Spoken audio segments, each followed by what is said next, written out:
अस्सलाम वालेकुम नाज़रीन। प्रोग्राम द मॉर्निंग ऑफ धरतीअ में अव्हांखे चऊं था भलीकार ऐं अॼु आचर जो जहाड़ो आहे ऐं सुबुह सुबुह सां असांजो हीउ प्रोग्राम अव्हां ॾिसो ऐं यकीनन अव्हांखे हीउ प्रोग्राम पसंदि ईंदो। उनखां पोइ पंहिंजे अॼु जहाड़े खे अव्हां बणायो यादगार ऐं ख़ुशगवार। ऐं यकीनन सैटरडे संडे जॾहिं ईंदो आहे त माण्हू पहिरियां खां ई प्लानिंग करे वठंदो आहे त हिन हफ़्ते मूंखे छा करिणो आहे, मोकल वारे हिन ॾींहंनि खे किथे किथे असांखे कीअं बहितर अंदाज़ में यूज़ करिणो आहे। सो शादियुनि जी सीज़न बि हले पई, करोना जो जेको डपु हो उहो बि आहिस्ते आहिस्ते हाणे माण्हुनि मां घटिजी वियो आहे, वैक्सीन पहुची चुकी आहे, कोरोना केसिस जी तादाद बि घटिजे पई। सो शादियुनि जी सीज़न बि धड़ाधड़ सां हले पई। सो खोड़ दोस्तनि जी जेके असांखे ॾिसनि पिया, उन्हनि जे रिश्तेदारनि जी किथे न किथे शादी हूंदी, हू उते इंगेज हूंदा, वञण जी तयारी करे रहिया हूंदा ऐं ॿियनि माण्हुनि जूं मुख़्तलिफ़ मसरूफ़ियतूं हूंदियूं आहिनि।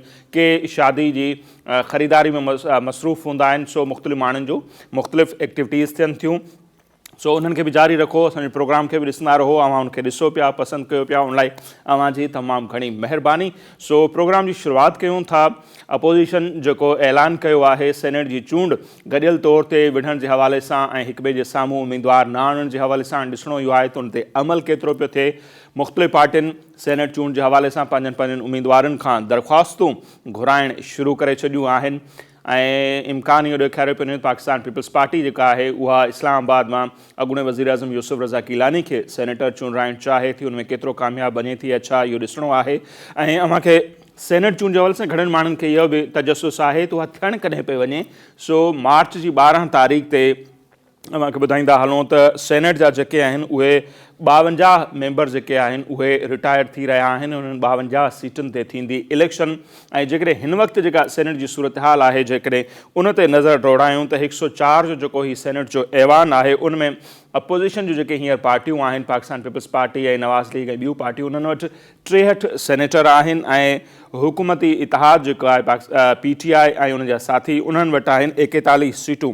ऐं 12 तारीख़ ते जेके सेनेटर रिटायर थियनि पिया जिन जो तादाद 52 आहे, उनखां पोइ इम्कान इहो ॾेखारियो पियो वञे त जेका सूबाई असेंबलियुनि जी हींअर सूरत हाल आहे उनखे मद्देनज़र रखंदे इहो इम्कान ॾेखारियो पियो वञे त सेनेट में PTI जो जेको तादाद आहे ऐं उनजे इतिहादनि जो 41 मां उहो वधी 55 ताईं पहुची सघे थो ऐं हींअर जिते अपोज़िशन जूं 63 सीटूं आहिनि उहे घटिजी करे 49 थी सघनि थियूं ऐं सेनेट में PTI खे अक्सरियत हासिलु थी वेंदी। इहे अंग अखर आहिनि जेके हींअर ताईं ॿुधायो पियो वञनि ऐं इम्कान इहो ॾेखारियो पियो वञे जेके अंग अखर आहिनि त सेनेट जी जेका हींअर इलेक्शन थियणु वञे पई उनमें PTI जेके आहे उनखे 21 सीटूं मिली सघनि थियूं ऐं ॿिए नंबर ते बाप आहे पार्टी जेका, उनजा जेके आहिनि उहे 9 सेनेटर कामयाबु थी सघनि था। अहिड़ी रीति इम्कान ॾेखारियो पियो वञे त पाकिस्तान पीपल्स पार्टी पंहिंजा 7 सेनेटर चूंडाइण में कामयाबु थी वेंदी ऐं नवाज़ लीग जे हिसे में 5 जे लॻभॻि सीटूं जेके आहिनि सेनेट जूं अची सघनि थियूं। अहिड़ी रीति MMA खे 2 सीटूं मिली सघनि थियूं। GTA ऐं MQM जे हवाले सां ॿुधायो पियो त हिकु सेनेटर उन्हनि जा कामयाबु थी सघनि था। बहरहाल सेनेट चूंड में तमामु घणो पैसो हलंदो आहे जीअं अव्हांजे इल्म में आहे ऐं हींअर ताईं जेके मीडिया में ख़बरूं पियूं हलनि, ज़ाहिर आहे का बि अथेंटिक न्यूज़ न आहे, ॿुधायो पियो त 26 करोड़ ताईं हिकिड़ी जेका सीट आहे उनजी ऑफर हले पई थी हींअर ऐं थी सघे इहो तादाद वधि बि हुजे पैसनि जो ऐं घटि बि हुजे। बहरहाल सेनेट जी इलेक्शन में तमामु घणो पैसो हले पियो ऐं PTI खे तमामु घणी ॻणती आहे त उन्हनि जा जेके वोटर आहिनि उहे किथे विकिरो न थी वञनि, का ॿी पार्टी उन्हनि खे ख़रीद न करे वठे, छाकाणि त माज़ी जो KPK जो तजुर्बो उन्हनि जे साम्हूं आहे। वरी तादाद में उन्हनि जा जेके उम्मीदवार हुआ उन्हनि पैसनि एवज़ वोट कयो हो ऐं उनजो इल्ज़ाम पीपल्स पार्टी ते लॻो त उन्हनि हॉर्स ट्रेडिंग कई आहे। इमरान ख़ान उन्हनि काफ़ी मेंबरनि खे मुअतल बि करे छॾियो। हाणे उनजे करे ई PTI चाहे थी त ओपन बेल्ट ज़रिए जेको आहे सेनेट जी चूंड कई वञे, यानी हथ मथे करे हर कोई सेनेट में वोट कास्ट करे। उन हवाले सां उन्हनि क़ौमी असेंबली में बिल बि आंदो जंहिं ते तमामु घणो शोर थियो ऐं अपोज़िशन उन बिल जी सख़्तु मुखालफ़त कई आहे। हाणे ॾिसणो इहो आहे त सेनेट जी जेका हीअ चूंड थियणु वञे पई उनमें PTI खे केतिरियूं सीटूं मिलनि थियूं या वाक़ई हिन भेरे बि हॉर्स ट्रेडिंग थिए थी या न, पैसे जो केतिरो इस्तेमालु थिए थो, इहो त ईंदड़ वक़्तु ई ॿुधाईंदो। उन सां गॾोगॾु अव्हांखे ॿुधाईंदा हलूं कोरोना जे हवाले सां त जिते जीअं अव्हांखे ॿुधायोसीं त पाकिस्तान में कोरोना केसिस जो तादाद घटिजे पियो, उते ई दुनिया जा खोड़ अहिड़ा मुल्क आहिनि जिते ही तादाद वधे बि पियो।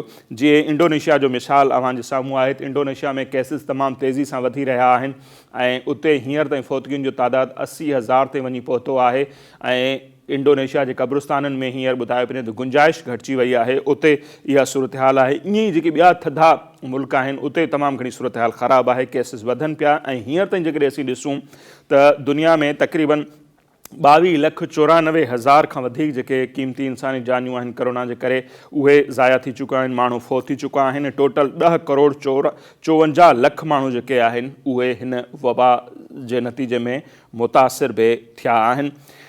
ऐं उन सां गॾोगॾु अव्हांखे असीं इहो बि ॿुधाईंदा हलंदासीं त इंटरनेशनल लेवल ते जेका डेवलपमेंट थिए पई त खोड़ अरब कंट्रीज़ आहिनि जन ताज़ो इसराइल खे तस्लीम कयो आहे, जंहिंमें UAE बि शामिलु आहे ऐं इसराइल जे वज़ीर आज़म नेतन्याहू मुख़्तलिफ़ अरब कंट्रीज़ जे दौरे जो ऐलान बि कयो हो। इहो दौरो रिथियलु हो ऐं मुतहिदा अरब इमारात जो उन्हनि खे दौरो करिणो हो, उन सां गॾोगॾु बहरैन जो दौरो करिणो हो, पर ओचितो इहो ॿुधायो पियो त उहो दौरो मुलतवी कयो वियो आहे ऐं उनजा सबबु ॿुधाया पिया त कोरोना जी सूरत हाल जे करे उहो दौरो मुलतवी कयो वियो आहे।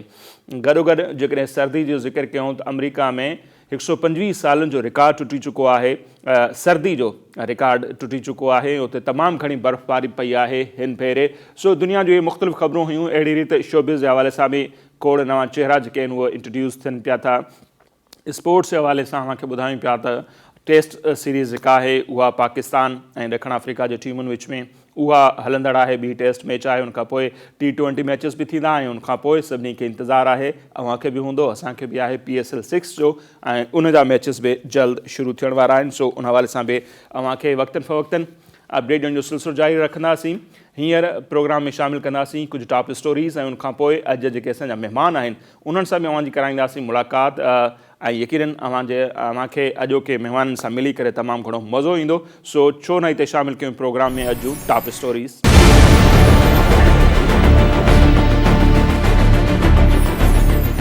PDM जी इस्लामाबाद तरफ़ मार्च वारे ऐलान खां पोइ वफ़ाक़ी वज़ीर धमकियूं ॾियण ते लही आया। घरू वज़ीर शेख रशीद अहमद जो चवणु आहे त जेकॾहिं PDM जी क़यादत कानून हथ में खयों त खेनि अहिड़ी सिखत सेखारींदासीं जो तारीख़ में उनजो मिसाल बि न मिलंदो। सुप्रीम कोर्ट पारां मीडिया जी आज़ादी ऐं मुल्क जी तबाही जे हवाले सां रिमार्क्स हुकूमत जी कारकर्दगीअ ते केतिरा ई सवाल उथारे छॾिया।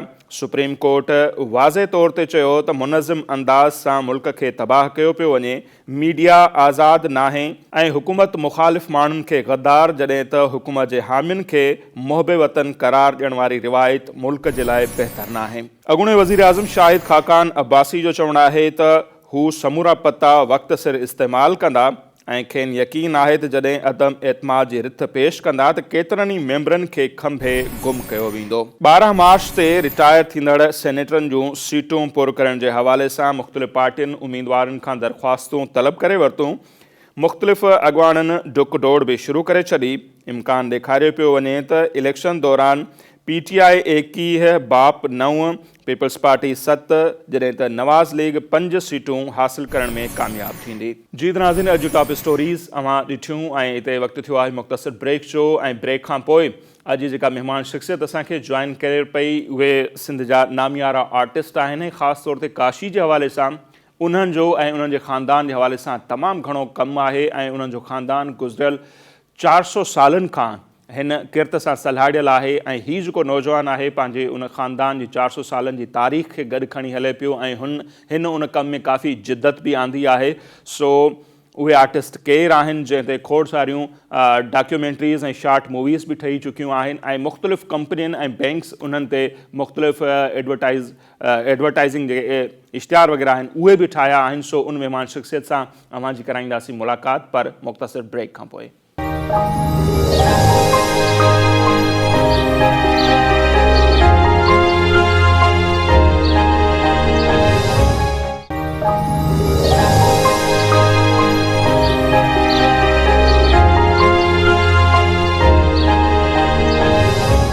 जी नाज़रीन, ब्रेक खां पोइ हिकु पूरो ॿीहर द मॉर्निंग ऑफ धरतीअ में अव्हांखे चऊं था भलीकार ऐं हिन वक़्तु जंहिं महिमान शख़्सियत असांखे जॉइन कयो आहे उन्हनि जे हवाले सां तव्हांखे आगाह कंदासीं, पर गॾोगॾु अव्हांखे इहो बि ॿुधाईंदो हलां त अॼु जेको असांजो महिमान आहे उहो उन ख़ानदान जो चश्मो चिराग आहे जेको गुज़िरियल 400 सालनि, जी हा 4 सदियुनि खां जेको आहे मिटीअ मां शाहकार मुजस्मा ठाहे रहियो आहे। यानी काशीगिरी जो जेको कमु आहे उहो उनजो 400 सालनि खां हले पियो थो ऐं अॼु जे हिन नौजवान जी वरी ख़ुशूसियत इहा आहे जो हुननि पंहिंजे हुन ख़ानदानी विरसे खे, ख़ानदानी जेको कमु आहे उनखे जदीद दौर जे तक़ाज़ाउनि मूजिबि अॻिते वधायो आहे। हुननि बाक़ाइदा ग्रेजुएशन कई NCA लाहौर मां, ऐं उनखां पोइ हू डिघे अरसे खां जेको आहे ॼामशोरे में क़ाइमु थियल जेको institute of center for excellence art and design, जेको हींअर Shaheed Allah Bakhsh Soomro art and design university जो दर्जो उनखे मिली चुको आहे, उन जा हेड ऑफ डिपार्टमेंट आहिनि। सो अव्हांखे हाणे वधीक इंतज़ारु नथो करायां ऐं उन महिमान शख़्सियत सां अव्हांजी करायां थो मुलाक़ात, जंहिंजे कम जी ॾेह तुड़े परॾेह में तमामु घणी साराह थी आहे। अॼु असांजो महिमान आहे नौजवान सिंध जो आर्टिस्ट हसन काशीगर। हसन साहब, तमामु घणी महिरबानी, अव्हां ॼामशोरे मां पंहिंजो क़ीमती टाइम कढी असांजे प्रोग्राम में आया, लख लाइक़। कीअं थो लॻे असांजे प्रोग्राम में अची? सर बेहतरीन, ॾाढो सुठो। तव्हांजो प्रोग्राम एक्चुअली आउं ॾिसंदो बि रहंदो आहियां। वरी महिरबानी। इवन फैमिली मुंहिंजी पाण ॾिसंदी आहे, लाइक बि कंदा रहंदा आहियूं। त पोइ असांजो ॾाढो माना सुठो आहे जो तव्हां असांखे हिन प्लेटफॉर्म ते घुरायो पंहिंजे हिन शो में, त जीअं असां पंहिंजो जेको टैलेंट जेको शइ जेका उहा असां तव्हांखे शेयर करे सघूं। Thank U. अव्हांजो कमु आहे। अच्छा, जेकॾहिं शुरूआति अव्हांजे ख़ानदान जे कम खां कयूं, पोइ पाण अॻिते बि खोड़ कचहरी कंदासीं। त जीअं मूं इंट्रो में ॿुधायो, अव्हां जब पुराणा इंटरव्यू ॾिठा बि त 400 साल तमामु डिघो अरसो आहे, माना 4 सदियूं। उनखां वठी त ही काई पीढ़ी हूंदी अव्हांजी जेका हिन काशीगिरी जे कम सां सलाहियल आहे, नसरपुर सां अव्हांजो तालुक़ु? जी जी हा, एक्चुअली वालिद साहब मुंहिंजो 9 जनरेशन पर्सन हो, जेको 9 माना जेको ख़ानदान मां, ऐं 10 पीढ़ी मां वरी आऊं आहियां। ऐं ॿियो मुंहिंजो नंढो भाउ बि हूंदो आहे। फैमिली माना पाण गॾिजी कंबाइंड थी पोइ इन फील्ड खे असां अॻिते खणी वेंदा आहियूं। ऐं माशाल्लाह वरी आऊं इन शइ खे अॻिते खणो बि वञा पियो। ऐं जेको ट्रेडिशनल त हूअं ई मुंहिंजे ब्लड में त आहे, जेको नंढे हूंदे खां वठी असांजे वॾनि मूंखे सेखारियो, ऐं उहा शइ वरी माशाल्लाह आऊं हींअर एकेडमिक लेवल ते इन शइ खे खणी पियो अचे। छो जो हू शइ जेका हिकिड़ी त सिर्फ़ु नसरपुर शहर ताईं महदूद आहे। कंहिं माण्हू खे ख़बर न आहे त यार काशीगिरी छा आहे, कीअं आहे।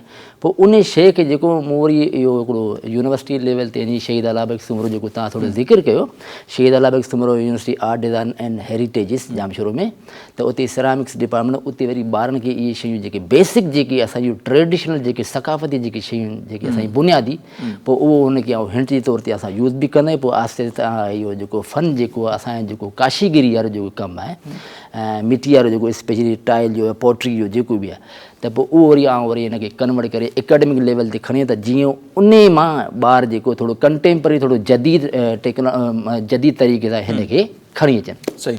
अच्छा, अव्हांजे कम ते बि असां ईंदासीं। अव्हां जेको कुझु पढ़ायो पिया, जेको कुझु अव्हां पढ़ियो, जेका अव्हांजी जर्नी आहे उन ते, पर अव्हांजे ख़ानदान जो जीअं असां ज़िक्र पियूं त सिंध में जेके बि असीं पुराणियूं दरगाहूं ॾिसूं पिया, शाह अब्दुल लतीफ़ भिटाई जी दरगाह हुजे, सचल सरमस्त जी दरगाह हुजे, खोड़ जेके मस्जिदूं आहिनि पुराणे दौर जूं, ॿिया जेके ॿियूं इमारतूं आहिनि, उते तमामु घणो असांखे काशी जो कमु थियल नज़र अचे थो। सो अव्हांजे ख़ानदान मंझां कंहिं कंहिं इन्हनि तारीख़ी इमारतुनि या दरगाहनि ते कमु कयो हुजे, ऐं कहिड़ियूं उहे आहिनि? जी जी बिल्कुलु। हा, इहो पहिरीं त मेन शइ त तव्हांखे उहा ॿुधायां, पंहिंजी मस्जिद जेका शाहजहान मस्जिद ठठे में जेका आहे, जेका 1960 में जेको आहे न असांजो ख़ानदान जेको नसरपुर मां शिफ्ट थियो ठठे शहर में। छो हुनजो प्रोजेक्ट हिकिड़ो एॾो वॾो प्रोजेक्ट हो, जेको को 6 महीननि जो साल जो त न हो, पर उहो सालनि जो प्रोजेक्ट हो। त फैमिली मुंहिंजी 1960 में जेका नसरपुर मां जेको माइग्रेट करे होॾे वई ठठे शहर में, त पोइ उते हुननि 20 साल तक़रीबन 20 सालनि ताईं उन्हनि ते कमु कयो, 1980 ताईं। त भुटे साहिब जो दौर बि हो, भुटे साहिब उन दौर में फंडिंग बि कई हुई। त पोइ उहो 20 साल में जेको असांजे ख़ानदान वारा आहिनि, उन में मुंहिंजो वालिद साहब, मुंहिंजो चाचो, मुंहिंजी वालदा, मुंहिंजी ॾाॾी, उहा पाण ख़ुदि बि मुंहिंजी चाचियूं, माना इन औरतूं पाण ख़ुदि बि, त औरतूं पाण बि उन में इन्वॉल्व हुयूं उन कम में, इन प्रोजेक्ट में जेको शाहजहान मस्जिद वारो जेको 20 साल में कमु कयो। त 20 साल में इहो कमु माना पूरो थियो। पोइ उन दौरान मुंहिंजो जेको नानू हो मरहूम मोहम्मद हारून काशीगर, त पोइ उन टाइम ते मुंहिंजो उन मरहूम मोहम्मद हारून काशीगर जेको जंहिं सचल सरमस्त जो जेको कमु कयो, दरगाह जेको तव्हां ज़िक्र कयो, सचल सरमस्त जो कमु बि मुंहिंजे नाने कयो। उन खे वरी पंहिंजो उन्हनि जे मक़ामी माण्हुनि चयो त तव्हां हिते मस्जिद जो कमु न, पर तव्हां गॾोगॾु जेको मकली ग्रेवी यार्ड जेको पंहिंजो आहे, कुझु शयूं असांखे उते बि तव्हां कराए ॾियो टाइल जो। पोइ मुंहिंजो नानो वरी पोइ उते उन वर्कशॉप हुई, उते भठी पंहिंजी आवी ठाहे, पंहिंजा मज़ूर वठी, पोइ कुझु कमु जेको टाइल जो कमु जेको मकली ते तव्हांखे मिले थो, उहो मुंहिंजे नाने मरहूम मोहम्मद हारून काशीगर। ऐं बाक़ी शाहजहान मस्जिद में मुंहिंजो वालिद साहब मरहूम मुश्ताक अहमद काशीगर, ऐं मुंहिंजो चाचो अब्दुल ख़ालिक काशीगर ऐं मुंहिंजो चाचो मरूम गुल मोहम्मद काशीगर, सही, ठीकु आहे। इहे माना इन ऐं मरूम मोहम्मद रमज़ान काशीगर, माना सभु तव्हां ॾिसो काशीगर, त माना इहे माना असांजी फैमिली बैकग्राउंड आहे काशीगिरी जो। मूंखे इहो ई सुवाल पुछणो त काशीगर तव्हांजी किरत थी वई जी। धंधो उन जे करे इहो थियो इन्हीअ को करे, कम जे करे बिल्कुलु। कोरी सॾिबा तव्हांजी हूं ओरिजिनल कास्ट? असल में असांजी ओरिजिनल कास्ट मूं पंहिंजे ॾाॾी खां पुछी, ॾाॾी त मुंहिंजी बाई कास्ट सहिता हुई दादी, सेतो। ऐं पोइ मूंखे चाची मूंखे चयो त असलु असांजो ओरिजिन आहे ईरान जो, पाण ई कुरैशी। अच्छा, हा, चयो जॾहिं समरकंद ऐं बुखारा में ओरिजिनल कमु जेको काशीगर इहो ईरान वारे पासे थींदो आहे। पोइ उते ई खां पंहिंजो ख़ानदान माना पुराणा आया हुआ, पोइ उते जी माइग्रेट करे हिते नसरपुर में वेठा। पोइ ईअं कंदे कंदे जेकी पुराणी पुराणियूं इमारतूं जीअं सचल सरमस ऐं शाहजहान मस्जिद, शाह अब्दुल लतीफ़ भेटाई, शाह अब्दुल लतीफ़ भेटाई, उन मुंहिंजे ख़ानदान में कमु थियल आहे, जंहिंमें मुंहिंजो वालिद साहिबु, मुंहिंजो ॾाॾो पहिरीं, छो जो इहे शयूं ॾींहों ॾींहुं ख़तमु थींदियूं पोइ उनखे रेनोवेट बि कबो आहे। सर हाणे 50 या 100 साल गुज़रनि था, ज़ाहिरी ॻाल्हि आहे हुनजी एज ख़तमु थी थिए, पोइ उनखे उन ई ख़ानदान जे माण्हू खे चवनि था त तव्हांजे फलाणे ख़ानदान जे माण्हू इहो कमु कयो ऐं तव्हां ई असांखे करे ॾियो। पोइ असांजे फैमिली जा माण्हू हूंदा, पोइ उहे उनखे रेनोवेट बि कंदा आहिनि। त ईअं थी माना जीअं शाह अब्दुल लतीफ़ भेटाई ऐं शाह साहिब जी जेकी हवेली बैक साइड ते जेका तव्हां ॾिठी हूंदी, उन हवेली जेको मेन जेको गेट जेको आहे उहो मुंहिंजे वालिद साहिब जो डिज़ाइन थियल आहे।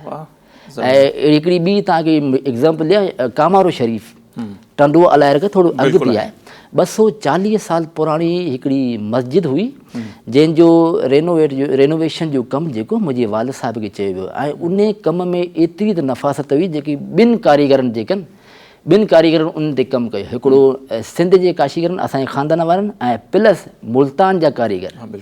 चए मुल्तान जा कारीगर जेके कटाई जे मामले में ॾाढा होशियारु हूंदा हुआ, त एतिरा एक्सपर्ट हुआ उन्हनि कटाई जो जेको कमु जेको मिटी में कटाई जो कमु जेको कंदा हुआ उहो असां मुल्तान वारनि खे हायर कयोसीं। पोइ उन जे मथां जेको नकाशी, गुलकारी, ग्लेज़िंग ऐं बेकिंग उहो पंहिंजो नसरपुर जे जेके पंहिंजो कारीगर उन कयो।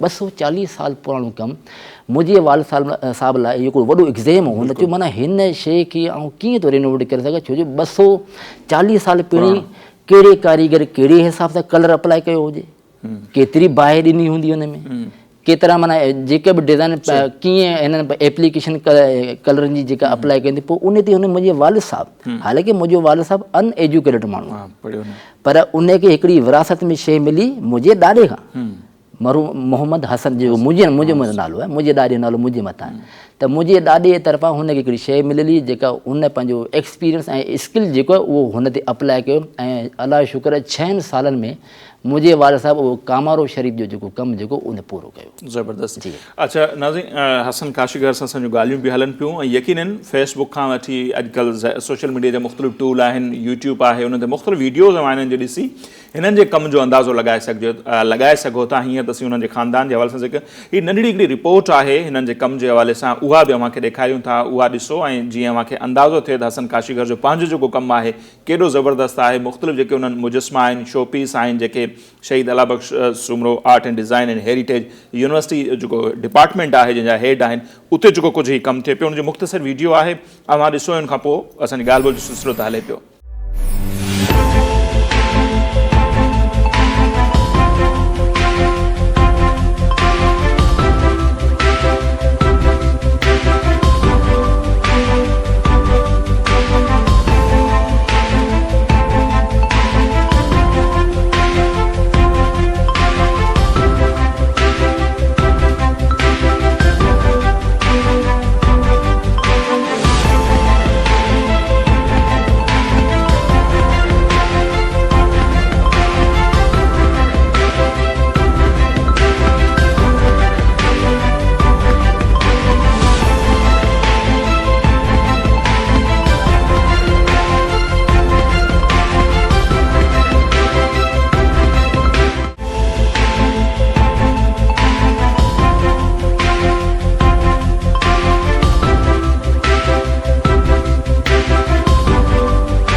जी नाज़रीन, ही वीडियो अवां ॾिठी ऐं यकीनन अव्हांखे पसंदि आई हूंदी ऐं अव्हांखे अंदाज़ो बि थियो हूंदो त कहिड़ो ज़बरदस्त जेको कमु आहे उहो हसन भाउ करे पियो थो। अच्छा हसन भाउ, हाणे अचूं था अव्हां जे सफ़र ते, अव्हां जी जेका जर्नी आहे। अव्हां नसरपुर खां जेको अव्हांजो NCA लाहौर में वञण वारो सफ़र रहियो, उहो कीअं रहियो? मूं हिकिड़े इंटरव्यू ॿुधो पियो त ॾाढो इंट्रस्टिंग हो। तव्हां नंढे हूंदे खां ई कुझु न कुझु शयूं ठाहींदा, कॾहिं को वफ़द आयो। अव्हां जे तरफ़ां ई असां नाज़रीन ॿुधणु चाहींदा त इहो सफ़रु कीअं रहियो? ख़ानदान मंझां को बि माण्हू शायदि एतिरो पढ़ियो बि कोन हो ऐं इन में जेको जदीद तक़ाज़ाऊं आहिनि उन जे हवाले सां उन्हनि खे एतिरी ॼाण बि कोन हुई जेका अव्हांखे आहे। तो उन सफ़र जे हवाले सां ॿुधायो। हाँ जी, ॾाढी मज़े वारी तव्हां ॻाल्हि पुछी आहे मूंखे। एक्चुअली असां इहो हूंदा जो जॾहिं आउं नंढे हूंदे 8 सालनि जो हुउसि त स्कूल वेंदो हुउसि त आउं पंहिंजे वालिद साहिब खां हमेशह पॉकेट मनी वठणु वेंदो हुउसि पंहिंजे इंस्टीट्यूट तां। त पोइ बाबा खे हमेशह मूं कमु कंदे ॾिठो त वालिद साहिबु जेका मुंहिंजी पंहिंजी ख़ुदि जी इंस्पिरेशन थी त मुंहिंजो वालिद साहिबु हीअ माना मिटी में छा पियो रहिजे, नंढो ॿार कोन हूंदो उहो ॾिसंदो आहे त मुंहिंजो वालिद साहिबु करे छा पियो। पोइ उहा शइ मुंहिंजे ज़हन ते ईंदी रही। पोइ मूं वालिद साहिब खे चयो मुंहिंजो आउं बि थोरो इहो कमु करियां। हुन बाबा मूंखे चए त तूं पढ़ाई कर। मुंहिंजो पढ़ाई सां गॾु गॾु आउं हीअ बि कमु कंदुसि। पोइ अहिड़ो तरीक़ो हूंदो आउं जॾहिं स्कूल मां ईंदो हुउसि पोइ घर कोन वेंदो हुउसि त इहो बैग जेको स्कूल जो बैग जेको हूंदो त उहो अॼु कारखाने ते रखंदुसि जेको असांजे शहर नसरपुर में हो। पोइ असांखे वालिद साहिबु वरी लालच ॾींदो, चए जेको वधीक कमु कंदो उनखे वधीक ट्रॉफियूं मिलंदियूं। ज़बरदस्त। माना पॉकेट मनी को ट्रॉफियुनि जो थैली भरी पंहिंजे असांजी नज़र रुॻो उन ट्रॉफियुनि ते हूंदी हुई त माना हाणे कमु करणो, माना हुनजो कमु करण जो तरीक़ो जेको त असांजी ट्रॉफियुनि ते कॉम्पिटिशन थींदो हुओ। मुंहिंजा भाउ बि हूंदो, वॾो भाउ बि धणी बख़्श बि हूंदो हुयो, इरफान बि हूंदो।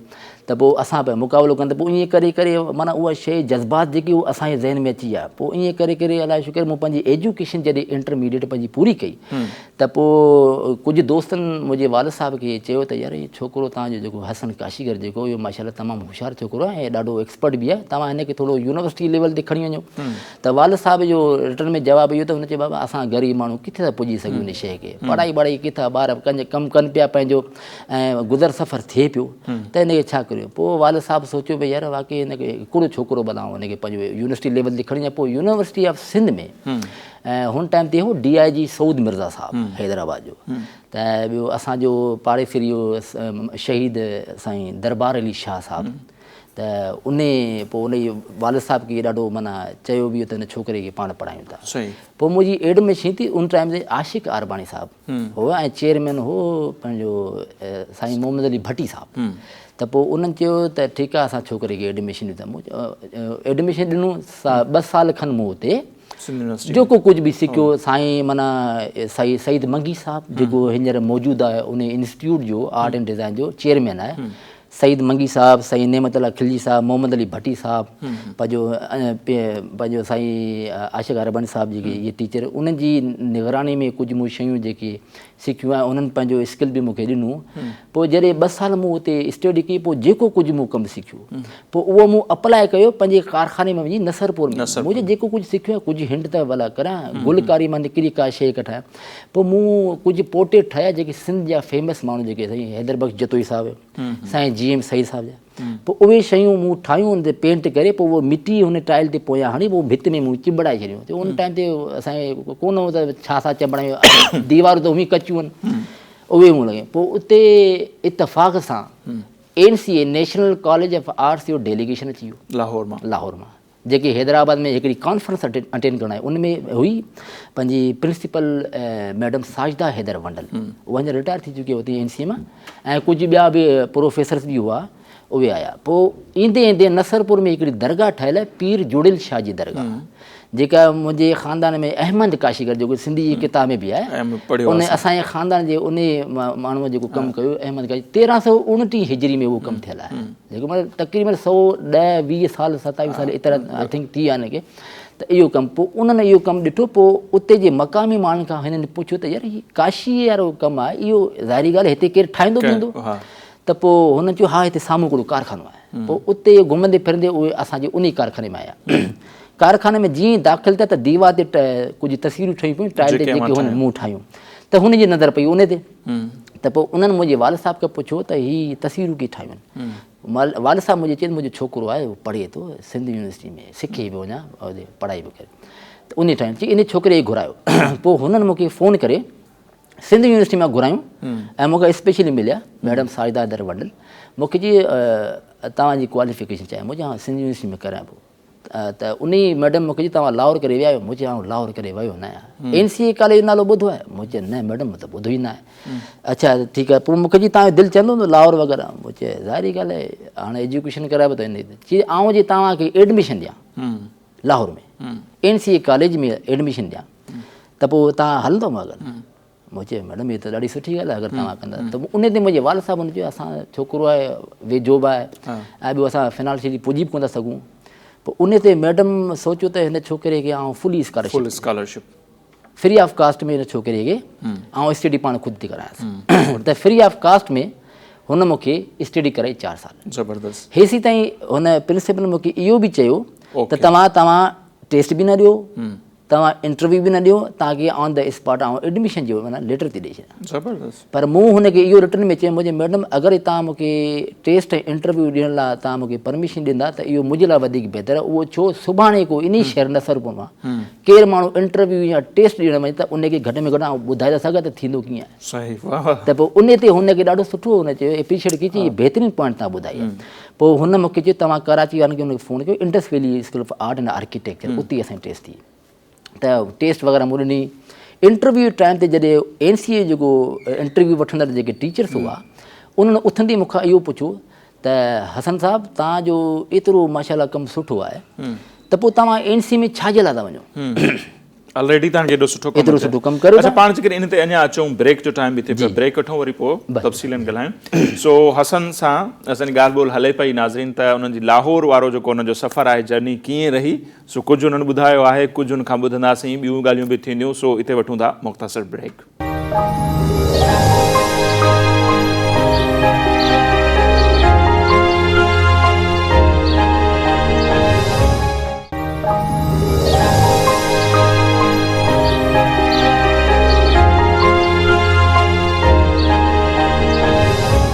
जी नाज़रीन, ब्रेक खां पोइ हिकु भेरो ॿीहर अव्हांखे चऊं था भलीकार ऐं भाउ हसन काशीगर सां असांजी ॻाल्हि ॿोल हले पई उन्हनि जे लाहौर जे सफ़र वारे मामले ते असीं ॻाल्हायूं पिया। जी, पोइ अव्हांजो इंटरव्यू बि थियो हिते कराची में। जी जी, त जॾहिं इंटरव्यू थियो त उन्हनि मूंखां इंटरव्यू वारनि इहो चयो त माशाल्लाह तव्हां सुठो कमु करे रहिया आहियो, करियो बि आहे, त पोइ हाणे हिन खां वधीक तव्हां छा करे सघंदा, पोइ छो था तव्हां एजुकेशन वग़ैरह करणु चाहियो? त हुननि खे मूं रिटर्न में इहो जवाबु ॾिनो मुंहिंजे जेको कुझु बि आउं कमु सिखियो आहियां उहो मुंहिंजे वालिद साहिब जी निगरानी उन जी इंस्ट्रक्शन जे थ्रू सिखियो आहियां। हसन काशीगर पाण छा आहे, छा हुन में टैलेंट आहे? अगरि आहे त उहो इंडिविजुअली अकेलो माण्हू थी उते वञी पोइ आउं पंहिंजो शो करे सघां थो त बाक़ी मूं में को माना टैलेंट आहे या न।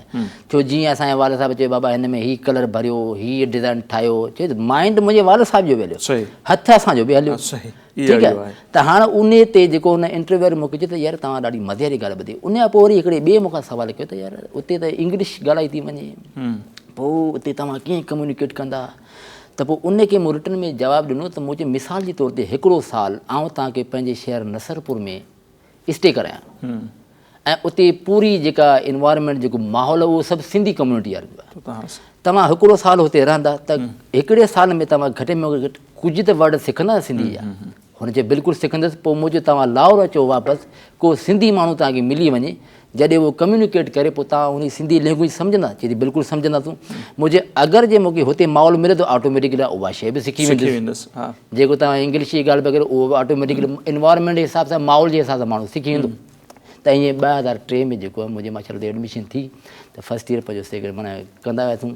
त ईअं करे करे 2007 में पंहिंजो मूं हुते ग्रेजुएशन फाइनल कई पंहिंजे सिरामिक्स में, मेजर सिरामिक डिज़ाइन में। त उते विथ एवॉर्ड डिस्टिंक्शन एवॉर्ड जेको आहे न माना मूंखे मिलियो बि हो। ऐं असांजो जेको डिस्प्ले जेको थीसिस जो थियो उहो टोरंटन मार्केट जेका अनारकली बाज़ार जे भरिसां जेका आहे लाहौर में, जेका अजाइब घर जेको म्यूज़ियम आहे उन जे भरिसां ई हुई। त उते असांजो 1 वीक जो जेको डिस्प्ले थियो। पोइ उन खां पोइ जेको आहे पोइ असां 2008 में साईं प्रोफेसर डॉक्टर भाई खनशर साहिबु जेको हींअर मौजूदु आहे असांजी यूनिवर्सिटी जो वाइस चांसलर आहे, Shaheed Allah Bakhsh Soomro university art design and heritages Jamshoro जो त साईं जेको असांखे घुरायो हुते। ऐं साईं जी कोशिशि त असांजे सिरामिक्स जो आहे डिपार्टमेंट त उन जो जेको टीचर जेको तव्हां उन फील्ड में तव्हां कई आहे शइ त तव्हां महिरबानी करे असां वटि अची तव्हां थोरो टीचिंग करियो। त 2008 में साईं डॉक्टर भाईखान शर साहिबु जेको उन असांखे अपॉइंट कयो उते यूनिवर्सिटी में त पोइ ईअं कंदे कंदे पोइ उन अॼु माशाल्लाह उन जा हेड ऑफ डिपार्टमेंट जी जी हा ज़बरदस्त। अच्छा हाणे हिते मुख़्तसिर अव्हांखां इहो बि सम्झणु चाहींदुसि उहे जेके लाहौर वारा अव्हां जा 4 या 5 साल रहिया उन अव्हां जे हीउ जेको ख़ानदानी कमु हो उन में जिद्दत आणण में अव्हां जी केतिरी मदद कई?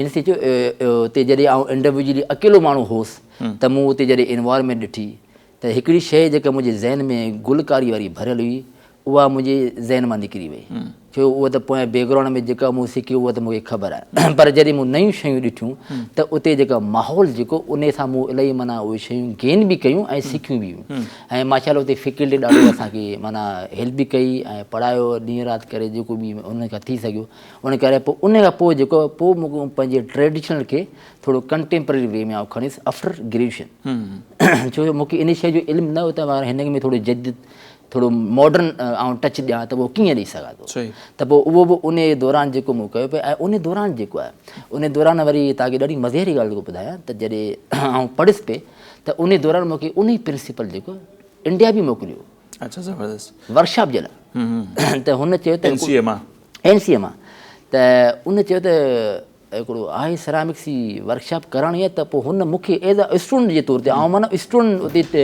पढ़ां पियो त मूंखे उन उते मोकिलियो त तव्हां उते 15 ॾींहंनि जी वर्कशॉप करे पोइ उते दिल्ली ब्लू पोट्री ट्रस्ट संस्कृति कैंडर इंस्टीट्यूट आहे मेहरगढ़ में त गुड़गांव में उते हिकिड़ो इंस्टीट्यूट आहे त उते मूं जेको 15 ॾींहं वर्कशॉप कराई ऐं मूंखां गॾु हिकिड़ो ॿियो बि वर्कशॉप कंडक्ट करणु आयो ट्रिम एंड्रियो उहो UK जो स्टूडियो पोर्टर हो असां ॿिन्ही गॾिजी करे कंटेम्पररी ऐं ट्रेडिशनल ॿिन्ही खे कंबाइन करे असां हिकिड़ी वर्कशॉप करे जेका 15 ॾींहनि जी असां उते वर्कशॉप कई। अच्छा उनखां सवाइ अव्हांजो जेको कमु आहे उनजो दुनिया में किथे किथे उनजी एग्ज़िबिशन या डिस्प्ले थियो आहे या अव्हां पाण ॿियनि कहिड़नि मुल्कनि में ट्रेवल कयो आहे? जी इंडिया में त मुंहिंजो 3 टाइम डिस्प्ले थियो आहे हुते हिकिड़ो त पंहिंजो दिल्ली में त 2 चकर थियो आहे भोपाल में बि थियो आहे भोपाल में हुते डिस्प्ले कयो ऐं उन खां पोइ वरी मुंहिंजो टोरंटो में बि पंहिंजो जनरल कॉन्सर्ट ऑफ पाकिस्तान जेको उन पाण एम्बेसी वारनि जेको उन्हनि ते हिकिड़ो म्यूज़ियम उते एग्ज़िबिशन कई USA एम्बेसी में बि कमु लॻल आहे उते जनरल कॉन्सर्ट ऑफ पाकिस्तान जेको उते बि आहे ऐं फॉरेन मिनिस्ट्री अफेयर इस्लामाबाद में उते बि असांजो जेके माना एग्ज़िबिशन जेके आहिनि उसे एम्बेसडर वग़ैरह कराईंदा रहंदा आहिनि पोइ उते बि असां डिस्प्ले कयो। सऊदी अरेबिया में पंहिंजो उन टाइम ते हो पंहिंजो जनरल पाणी मां पी सघो था हा अच्छा करे न जेकर पाणी ज़रूरत आहे त कंटिन्यू पाण ॻाल्हि ॿोल दौरान बिल्कुलु। अच्छा सऊदी अरेबिया में अव्हां ॿुधायो पिया टोरंटो में इंडिया में ऐं अमेरिका में ज़ाहिर अव्हां जे कम जो उते थींदी रही आहे नुमाइश त इहो पंहिंजो जद्दा में हो त उन्हनि हिकिड़ी एग्ज़िबिशन ऑर्गेनाइज़ कई इमेज ऑफ पाकिस्तान त उनजो जनरल कॉन्सर्ट आफ्ताब खोखर ऐं deputy general consul Imran Ahmed Siddiqui जेको हींअर मौजूदु आहे बांग्लादेश जो जनरल कॉन्सर्ट आहे पाकिस्तान त पोइ उन्हनि इहा ऑर्गेनाइज़ कई जद्दा में त उते इमेज ऑफ पाकिस्तान पूरा 12 आर्टिस्ट जेके उहे हुआ टोटल कैलीग्राफर पर हिकिड़ो सिंध जे तरफ़ां हिकिड़ो आउं हुउसि जीअं मूं सिंध खे वञी उते रिप्रेज़ेंट कयो त 2014 में इहा एग्ज़िबिशन थी त उन 3 ॾींहं डिस्प्ले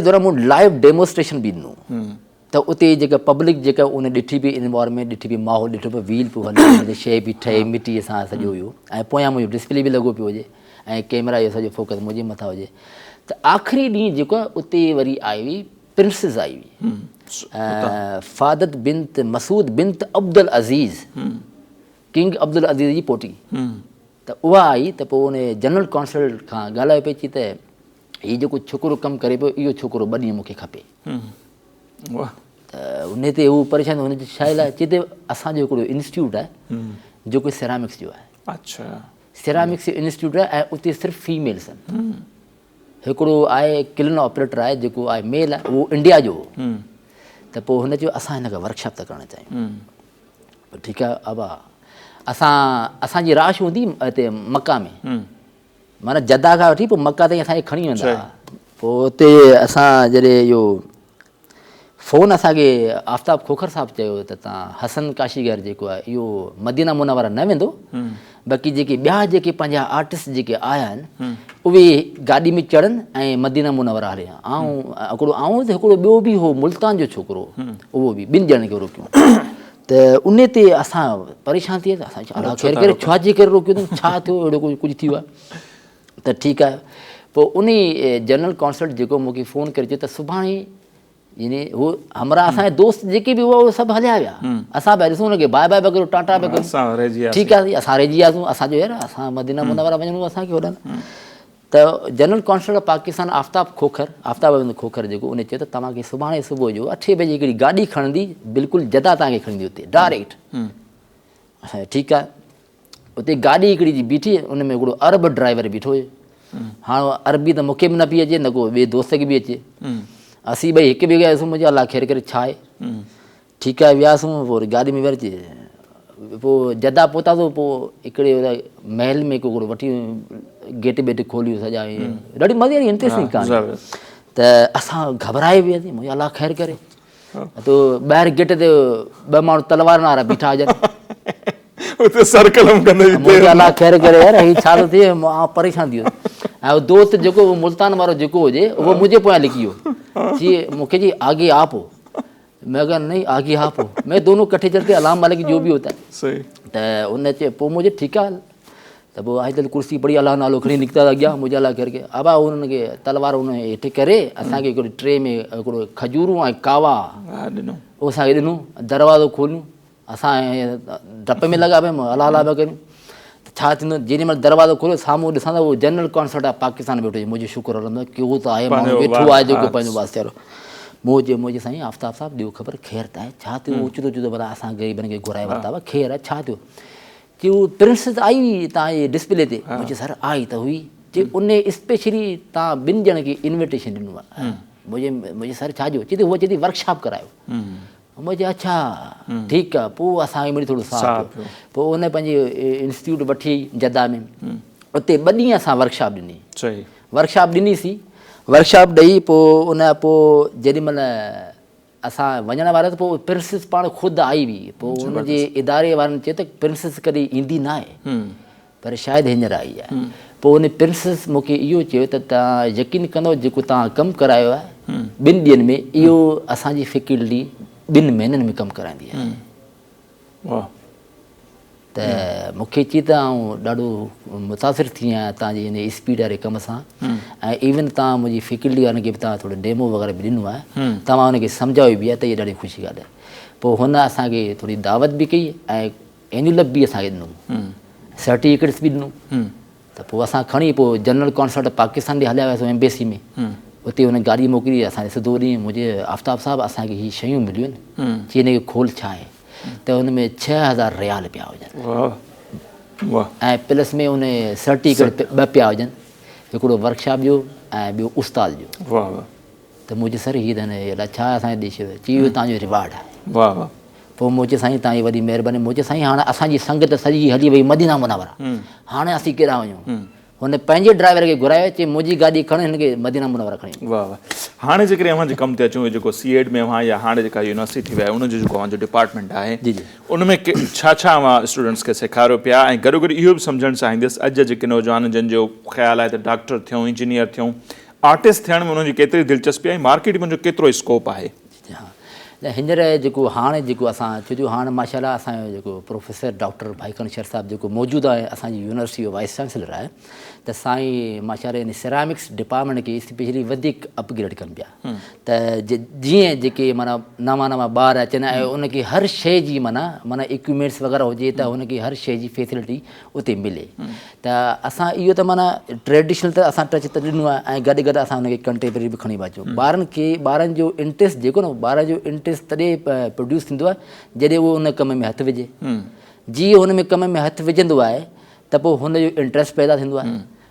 इंट्रस्ट पैदा थींदो त पोइ ॿार चवंदो भाउ हीअ फील्ड मुंहिंजे लाइ वधीक सूटेबल आहे। छो अॼुकल्ह जो दौरु अहिड़ो आहे त पेरेंट्स स्पेशली पंहिंजे ॿार खे चवनि था बाबा तोखे डॉक्टर थियणो आहे, हा तोखे साईं इंजीनियर थियणो आहे। अड़े ख़ुदा जो ख़ौफ़ करो, हुन खां नंढड़े खां ॿार खां पुछो त सही तव्हांखे थियणो छा आहे। मेन शइ त छो स्टडी करणु उन खे आहे।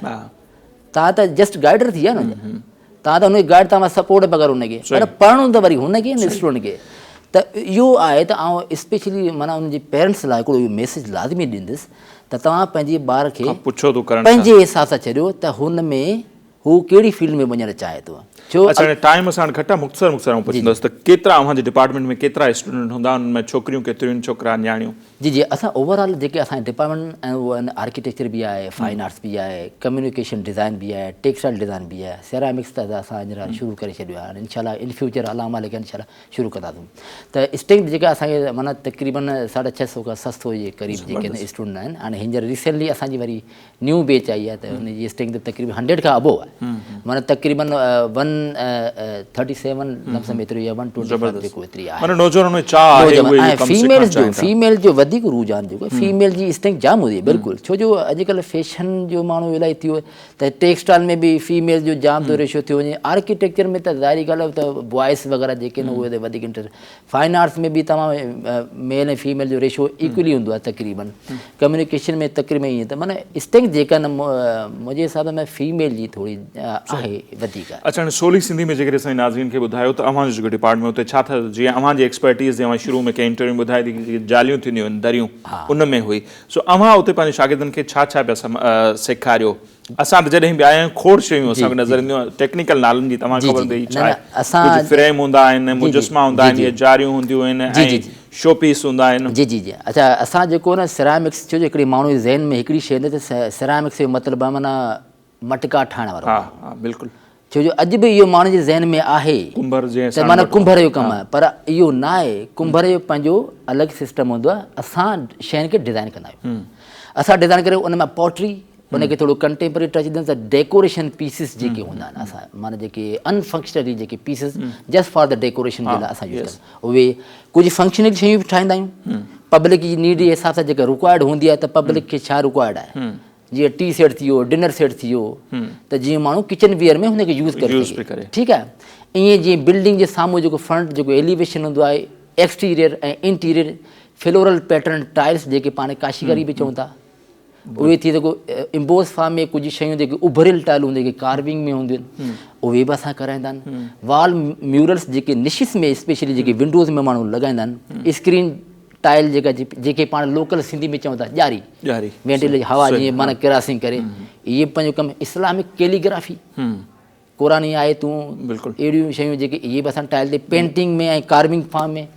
उन खां अलावा इस्लामिक मोराकोन जोमेट्रिकल पैटर्न्स, मोराकोन नंढा जोमेट्रिकल पैटर्न जेके पज़ल टाइप वांगुरु जेके शयूं आहिनि, ठीकु आहे, इहे बि असां कंदा आहियूं। माना उहो कुझु माना कंटेम्पररी में बि कंदा आहियूं, कुझु ट्रेडिशनल में कंदा आहियूं। अहिड़ियूं अहिड़ियूं शयूं थी वियूं जीअं रिलीफ थी विया, म्यूरल थी विया, पोट्री थी वई, स्टूडियो पोट्री, माना ओवरऑल जेके जेके पॉसिबिलिटीज़ निकिरनि थियूं, अवा असां हुन ॿार खे स्टेप टू स्टेप पंहिंजे ज़ाहिरी ॻाल्हि आहे असांखे त बुनियादी त हुनखे सेखारणी आहे बिल्कुलु, त यूज़ेज मटीरियल जो कीअं कजे, पोइ उनजी पॉसिबिलिटीज़ करणु अॻिते हली जीअं स्टेप वधाईंदा वेंदा त हुन में डेवलपमेंट ईंदी रहंदी आहे। सही।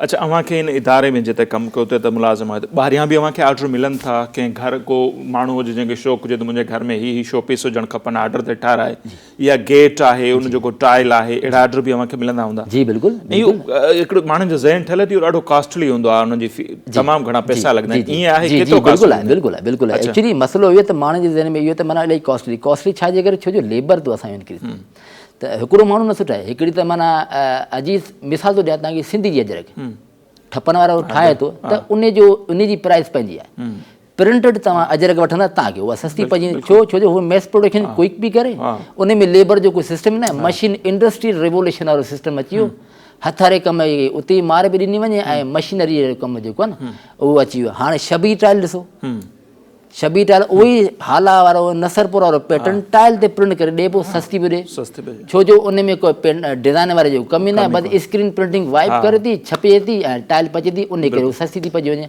असांजो सिस्टम जेको तक़रीबन माना 36 स्टेपनि मां थो निकिरे, मिटीअ खां वठी एंड ताईं फाइनल, जॾहिं भठी में उहा शइ वेंदी आहे असांजी रिज़ल्ट निकिरंदी आहे उन में, त माना अला यासरे ऐं भठी यासरे हूंदी आहे।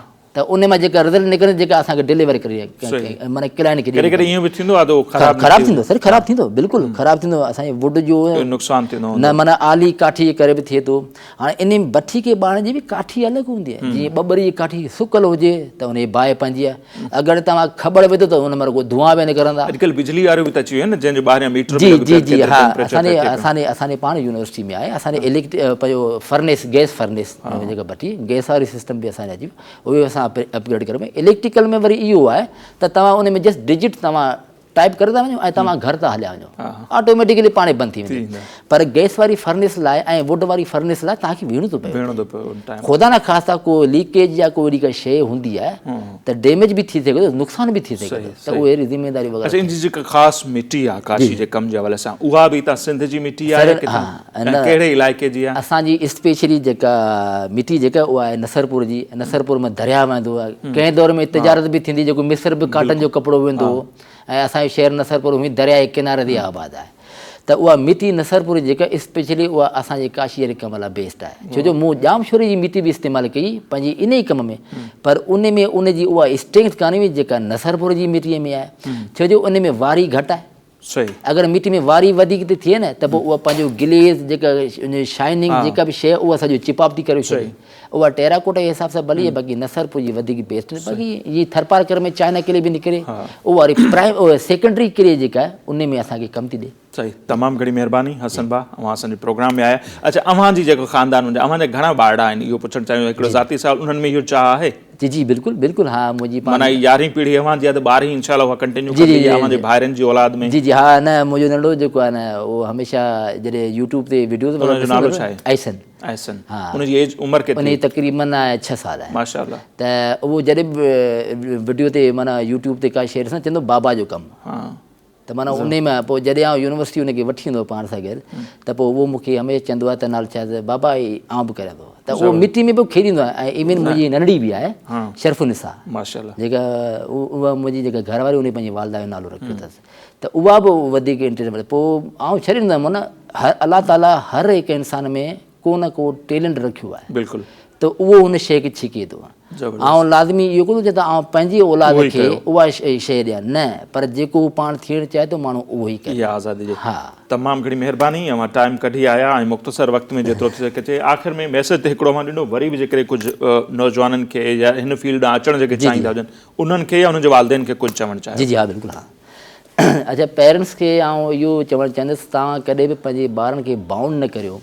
उहो उन करे छो जो पढ़ाई वग़ैरह करणी पवंदी पंहिंजे औलाद खे। तव्हां त जस्ट हिकिड़ो सपोर्टर आहियो, त तव्हां पंहिंजे ॿार खे जेको आहे तव्हां पंहिंजी हाल ते छॾियो त हू थियणु छा थो चाहे। अक्सर इहे तव्हां चवंदा रहंदा आहियो त नाल छा मुंहिंजो पुटु या मुंहिंजी न्याणी जेको डॉक्टर या इंजीनियर थिए, पर तव्हां पहिरियों उन खां पुछो त हू छा में वधीक इंट्रस्टेड आहे, कहिड़ी फील्ड में वधीक इंट्रस्टेड आहे। छो जो ॿार जे फील्ड में वधीक इंट्रस्टेड हूंदो उन फील्ड में बेस्ट निकिरंदो आहे। अगरि तव्हां हुनखे दबाव विझंदो त पोइ हुन खां न को एजुकेशन थींदी, जेके तव्हां पंहिंजा एक्सपेंसिस जेके बि तव्हां ख़र्चो कंदा उहे तव्हां इहो सभु शयूं ज़ाया थी वेंदियूं। त बराए महिरबानी तव्हां पंहिंजे ॿारनि जे मथां एतिरो बाउंड न कंदा करो। ॿियो, आर्ट वारी फील्ड में स्पेशली फीमेल जो जीअं मूं असांजे नसीर गोपांग साहिब खां इहो मूं ज़िक्र कयो त माना फीमेल जी स्ट्रेंथ बि वधीक थींदी वञे।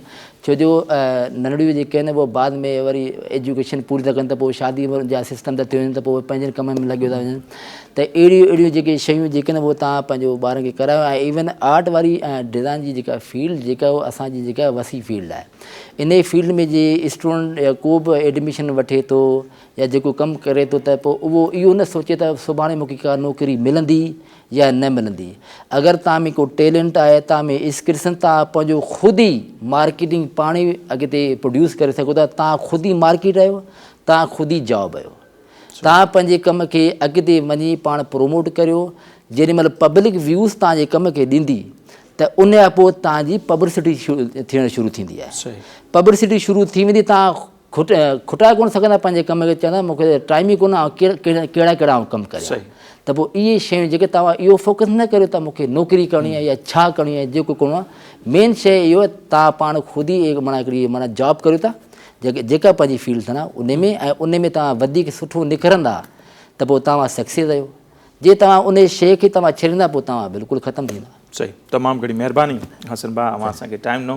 ऐं नाज़रीन, हसन काशीगर जूं अवां ॻाल्हियूं ॿुधियूं, यकीनन अव्हांखे मज़ो आयो हूंदो आहे। जेको हुनजो मैसेज हो त बिल्कुलु उहे माण्हू जेके हिन फील्ड में अचणु चाहिनि था, शौक़िया तौरु न अचो, हिन खे पंहिंजो हिकिड़ो प्रोफेशन ठाहे अचो ऐं इनशाला जॾहिं अव्हां में टैलेंट हूंदो त दुनिया अव्हांखे मान ॾींदी। हसन भाउ जो मिसाल अव्हांजे साम्हूं आहे।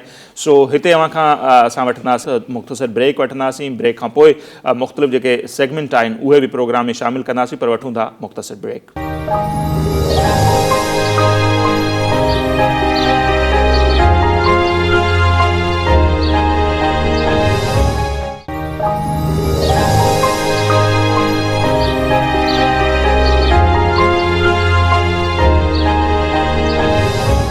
जी नाज़रीन, ब्रेक खां पोइ हिकु भेरो ॿीहर अव्हांखे चऊं था भलीकार। ऐं हिन वक़्तु प्रोग्राम में वक़्तु थियो आहे सेगमेंट सोशल मीडिया जे जहान में झाती पाइण जो। सोशल मीडिया जे जहान में झाती पायूं था, मुख़्तलिफ़ तस्वीरूं ऐं वीडियोज़ अव्हांखे ॾेखारियूं था। सभ खां पहिरियां अव्हांखे तस्वीरूं ॾेखारींदासीं।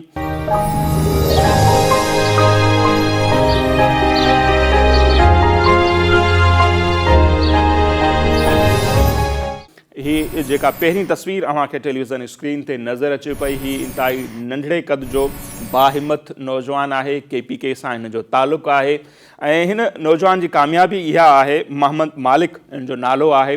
कामयाबी हिन जी इहा आहे त उन ते ख़ानदान जे माण्हुनि, तोड़े दोस्तनि काफ़ी तंज़ कई उन जे नंढे क़द जे हवाले सां, पर तंहिंजे बावजूदु हुन हिमत न हारी ऐं पंहिंजी जेका तालीम आहे उहा जारी रखी आहे। ऐं ताज़ो उन्हनि खे डॉक्टर जी जेका आहे उहा डिग्री मिली आहे फार्मेसी वारे डिपार्टमेंट में। हाणे हू डॉक्टर बणिजी चुका आहिनि ऐं उनजी काफ़ी इंट्रस्टिंग स्टोरी आहे सोशल मीडिया ते जेका वायरल थी। जॾहिं असां ॾिठी, अव्हांखे ॾेखारण जो मक़सदु इहो आहे त खोड़ अहिड़ा माण्हू ॿिया बि हूंदा जेके या त माज़ूर आहिनि या कुदरती हिसाब सां उन्हनि जो क़दु नंढो या वॾो आहे ऐं उन्हनि ते माण्हू तनक़ीद कंदा आहिनि त हू घर में ई वेही रहंदा आहिनि। सो घर में न वेहणु खपे, हौसला जेके आहिनि उहे बुलंद रखणु खपनि ऐं फोकस पंहिंजे मंज़िल खे रखणु खपे त यकीनन अव्हां बि मोहम्मद मालिक वांगुरु कामयाबी हासिलु करे सघो था। हिन नौजवान जो इहो चवणु हो पंहिंजी स्टोरी में त दोस्त उन्हनि ते काफ़ी तनक़ीद कंदा हुआ, पाड़ेसिरी उन्हनि ते तनक़ीद कंदा हुआ, कोई खेनि खणी कुल्हे ते विहारे चईंदो हो, कोई हंज में विहारींदो, ॿारनि वांगुरु उनखे ट्रीट कंदा हुआ। ऐं एतिरे क़दुरु जॾहिं हुननि पढ़ाई शुरू कई, यूनिवर्सिटी में हू पहुता त हू ॿुधाइनि पिया सभ खां वॾो मसइलो उन्हनि जे लाइ हूंदो हो कुर्सी ते वेहणु। उनजो क़दु एतिरो नंढो आहे जो कुर्सी ते वेहणु उन्हनि जे लाइ मुश्किल हूंदो हो।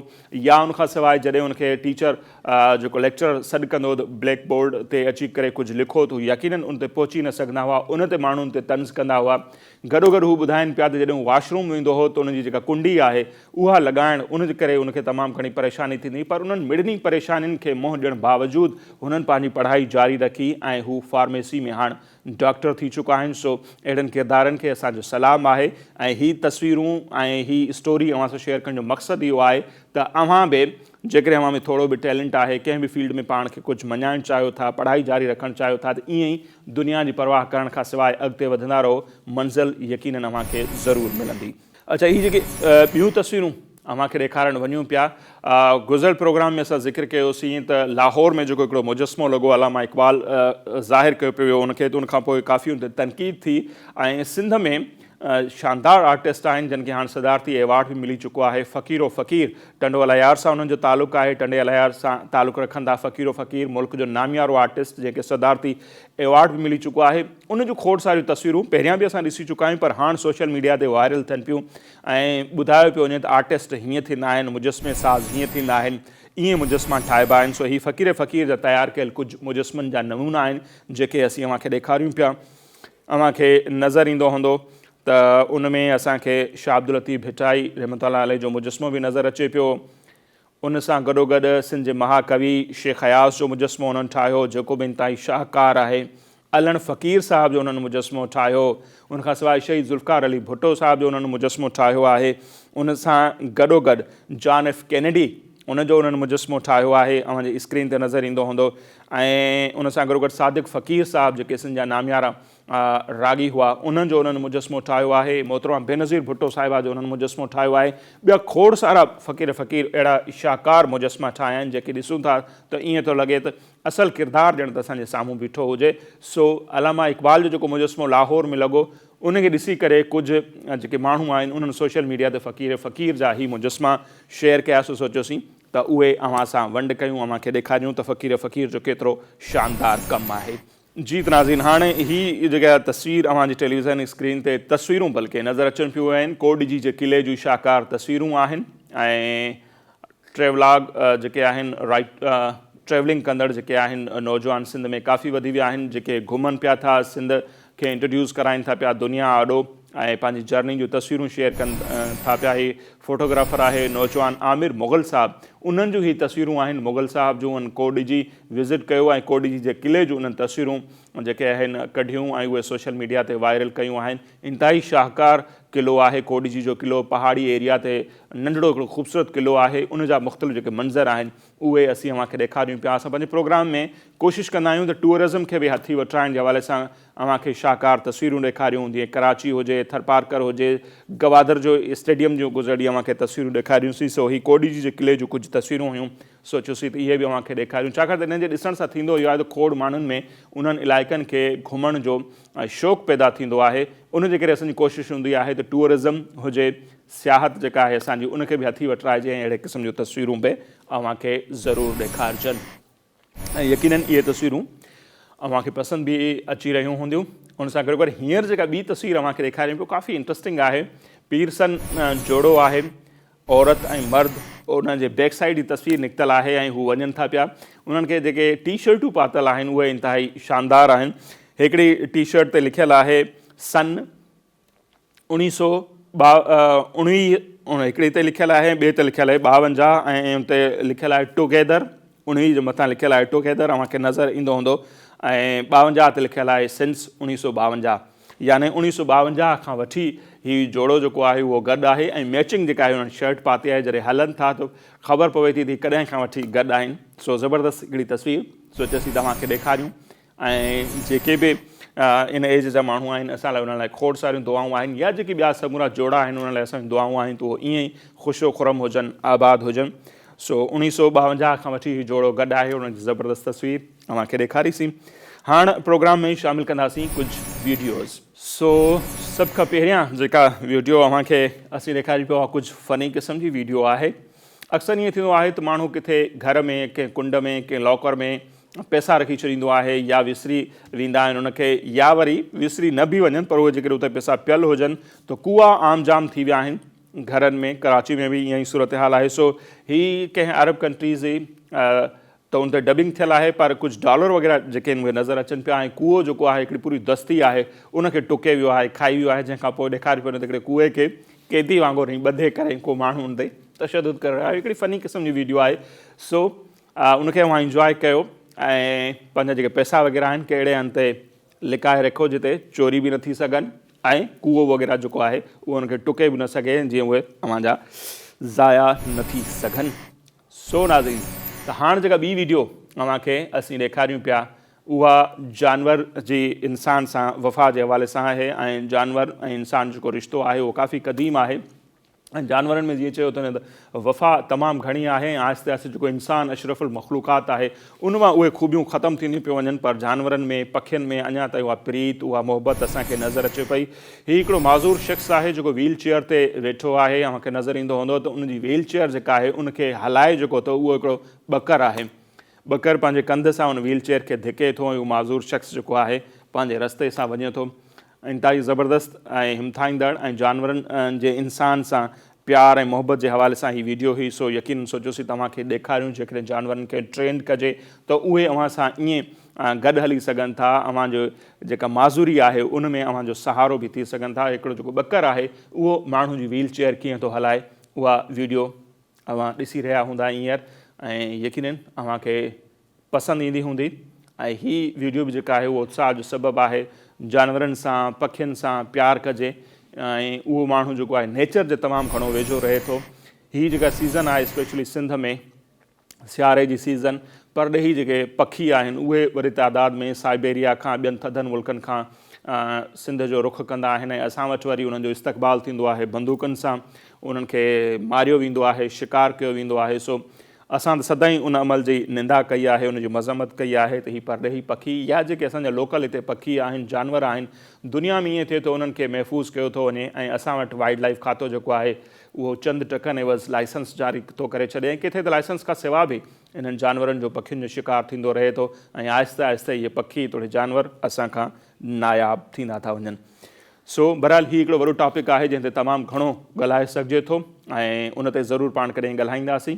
सो यकीनन अव्हांखे हीउ जेको सेगमेंट आहे असांजो सोशल मीडिया जे जहान में झाती उहो पसंदि आयो हूंदो, तस्वीरूं तोड़े हीअ जेके अॼु जूं वीडियोज़ आहिनि अव्हांखे पसंदि आयूं हूंदियूं। उन हवाले सां असांखे ज़रूरु आगाह कजो पंहिंजे फीडबैक जे हवाले सां। ऐं हिते वक़्तु थियो आहे मुख़्तसिर ब्रेक जो, वठंदासीं ब्रेक, पर ब्रेक ते वञण खां अॻु में अव्हांखे ॿुधाईंदा हलूं त ब्रेक खां जॾहिं असीं वापसि ईंदासीं त हिकु डॉक्टर आहिनि अॼु जा असांजा महिमान, उन्हनि सां असीं ॻाल्हि ॿोल कंदासीं। स्पेशल आहिनि डेंटल डॉक्टर आहिनि, ॾंदनि जे बीमारियुनि जा माहिर डॉक्टर आहिनि। सो वात जो जेके बीमारियूं आहिनि उन सां ॿियूं खोड़ सारियूं बीमारियूं थियनि थियूं ऐं ॾंदनि जे करे उन्हनि जी बहितर सफ़ाई न करण जे करे असां वटि कैंसर जी जहिड़ी जेका बीमारी आहे, वात जो कैंसर, गले जो कैंसर, उहो इंतिहाई आम थींदो पियो वञे। सो ॾंदनि जे करे कहिड़ियूं बीमारियूं माण्हू खे थी सघनि थियूं, पंहिंजे ॾंदनि खे असीं कीअं साफ़ सुथरो रखी सघूं था, उन्हनि ॿिन्हिनि मामलनि ते असीं डॉक्टर साहिब सां ॻाल्हि ॿोल कंदासीं, डॉक्टर साहिब जो तारुफ़ कराईंदासीं ब्रेक खां वापसि अचण खां पोइ। सो तेसि ताईं कंदा मुख़्तसिर इंतज़ारु ऐं वठूं था ब्रेक।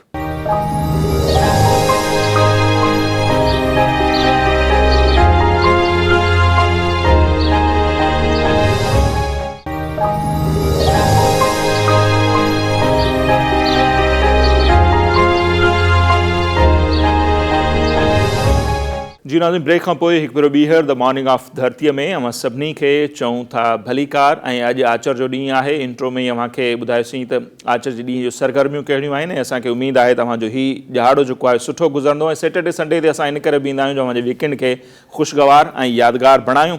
सो हिन वक़्तु जंहिं महिमान शख़्सियत असांखे जॉइन कयो आहे, पाण ॾंदनि जे बीमारियुनि जा माहिर डॉक्टर आहिनि, सर्जन आहिनि। लियाकत मेडिकल यूनिवर्सिटी जामशोरे मां उन्हनि पहिरियां डिग्री हासिलु कई मेडिकल जी ऐं उनखां पोइ उन्हनि लंडन मां पोस्ट ग्रेजुएट डिप्लोमा कई। उनखां सवाइ बि हू दुनिया जे ॿियनि मुख़्तलिफ़ मुल्कनि में वञी करे उतां खां कोर्सिस जेके आहिनि मुख़्तलिफ़ कंदा रहिया आहिनि। उहे कहिड़ा कोर्स आहिनि उहे उन्हनि खां ई मालूम कंदासीं।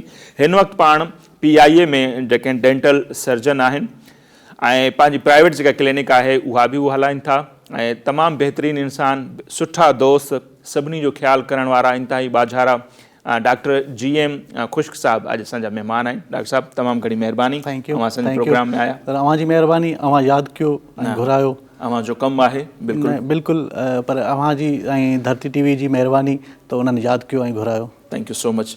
अच्छा, स्टार्ट में जेकॾहिं आऊं अव्हां खां इहो पुछणु चाहियां डॉक्टर साहिबु त अव्हांजो जेको हीउ सफ़र आहे स्पेशली डेंटल वारो, उहो किथां खां ऐं कीअं शुरू थियो? जीअं मुंहिंजो हुते ॿुधायो त जामशोरे मां लियाकत मां अव्हां कई, पर इहो अव्हांजी चॉइस हुई या बाय द वे ईअं थी वियो या फैमिली जो प्रेशर हो? न, एक्चुअली फैमिली जो प्रेशर न हुयो मुंहिंजो। असल में जीअं अंदरूने सिंध में ॾिसंदो त डेंटल सर्जन खे हिकिड़ो पोइते ॾिठो वेंदो आहे त ॾंदनि जो डॉक्टर, पर असांजी फैमिली एजुकेटेड फैमिली हुई ऐं मुंहिंजो जेको वॾो चाचा हुयो उन टाइम ते कंहिं सुठी पोस्ट ते लाहौर इस्लामाबाद हूंदो हुयो।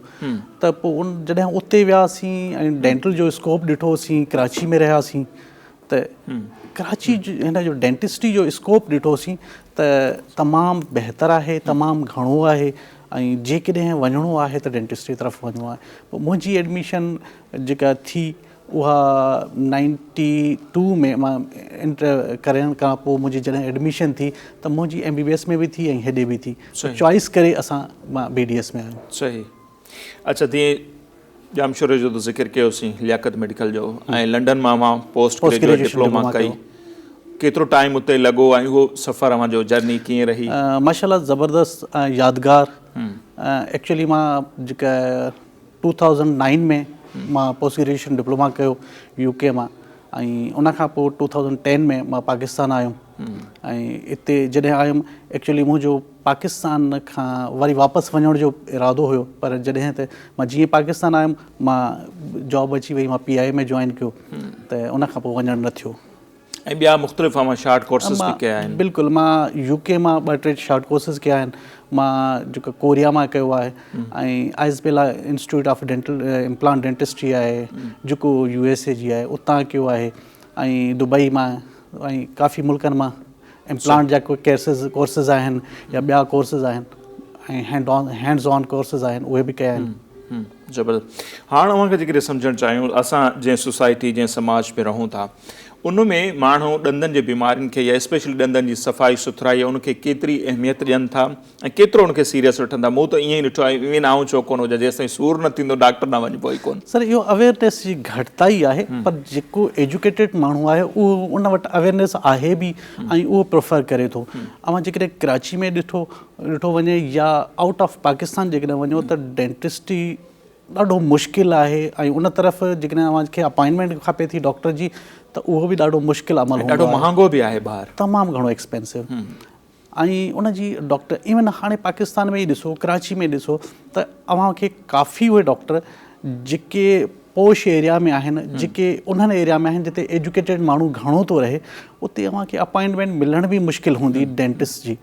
चाहे अतायत असां वटि घणी आहे, सही अतायत ते कंट्रोल तमामु घटि आहे त इन जे करे ऐं एजुकेटेड ज़ाहिर आहे अतायत खे ॾिसी करे एजुकेटेड माण्हू वञे थो त डॉक्टर वटि वञे डेंटिस्ट सर्जन वटि वञे उन जे करे स्कोप तमामु घणो आहे, ज़बरदस्त आहे। जी अच्छा डॉक्टर साहब अव्हां अतायत जो ज़िक्र कयो इन ते आउं ज़रूरु अचां हा पर हाणे अव्हां कयो कराची जहिड़े एॾे वॾे शहर में सदर में ॿियनि हंधनि ते असां ॾिसूं था त धड़ाधड़ अचो एतिरे में ॾंदु लॻारायो ॿियो टियों जेको ओरिजिनल माना जेकॾहिं कंहिं असल डेंटल वटि वञिजे थो ज़ाहिर उनजा रेट बि पंहिंजा था हुजनि।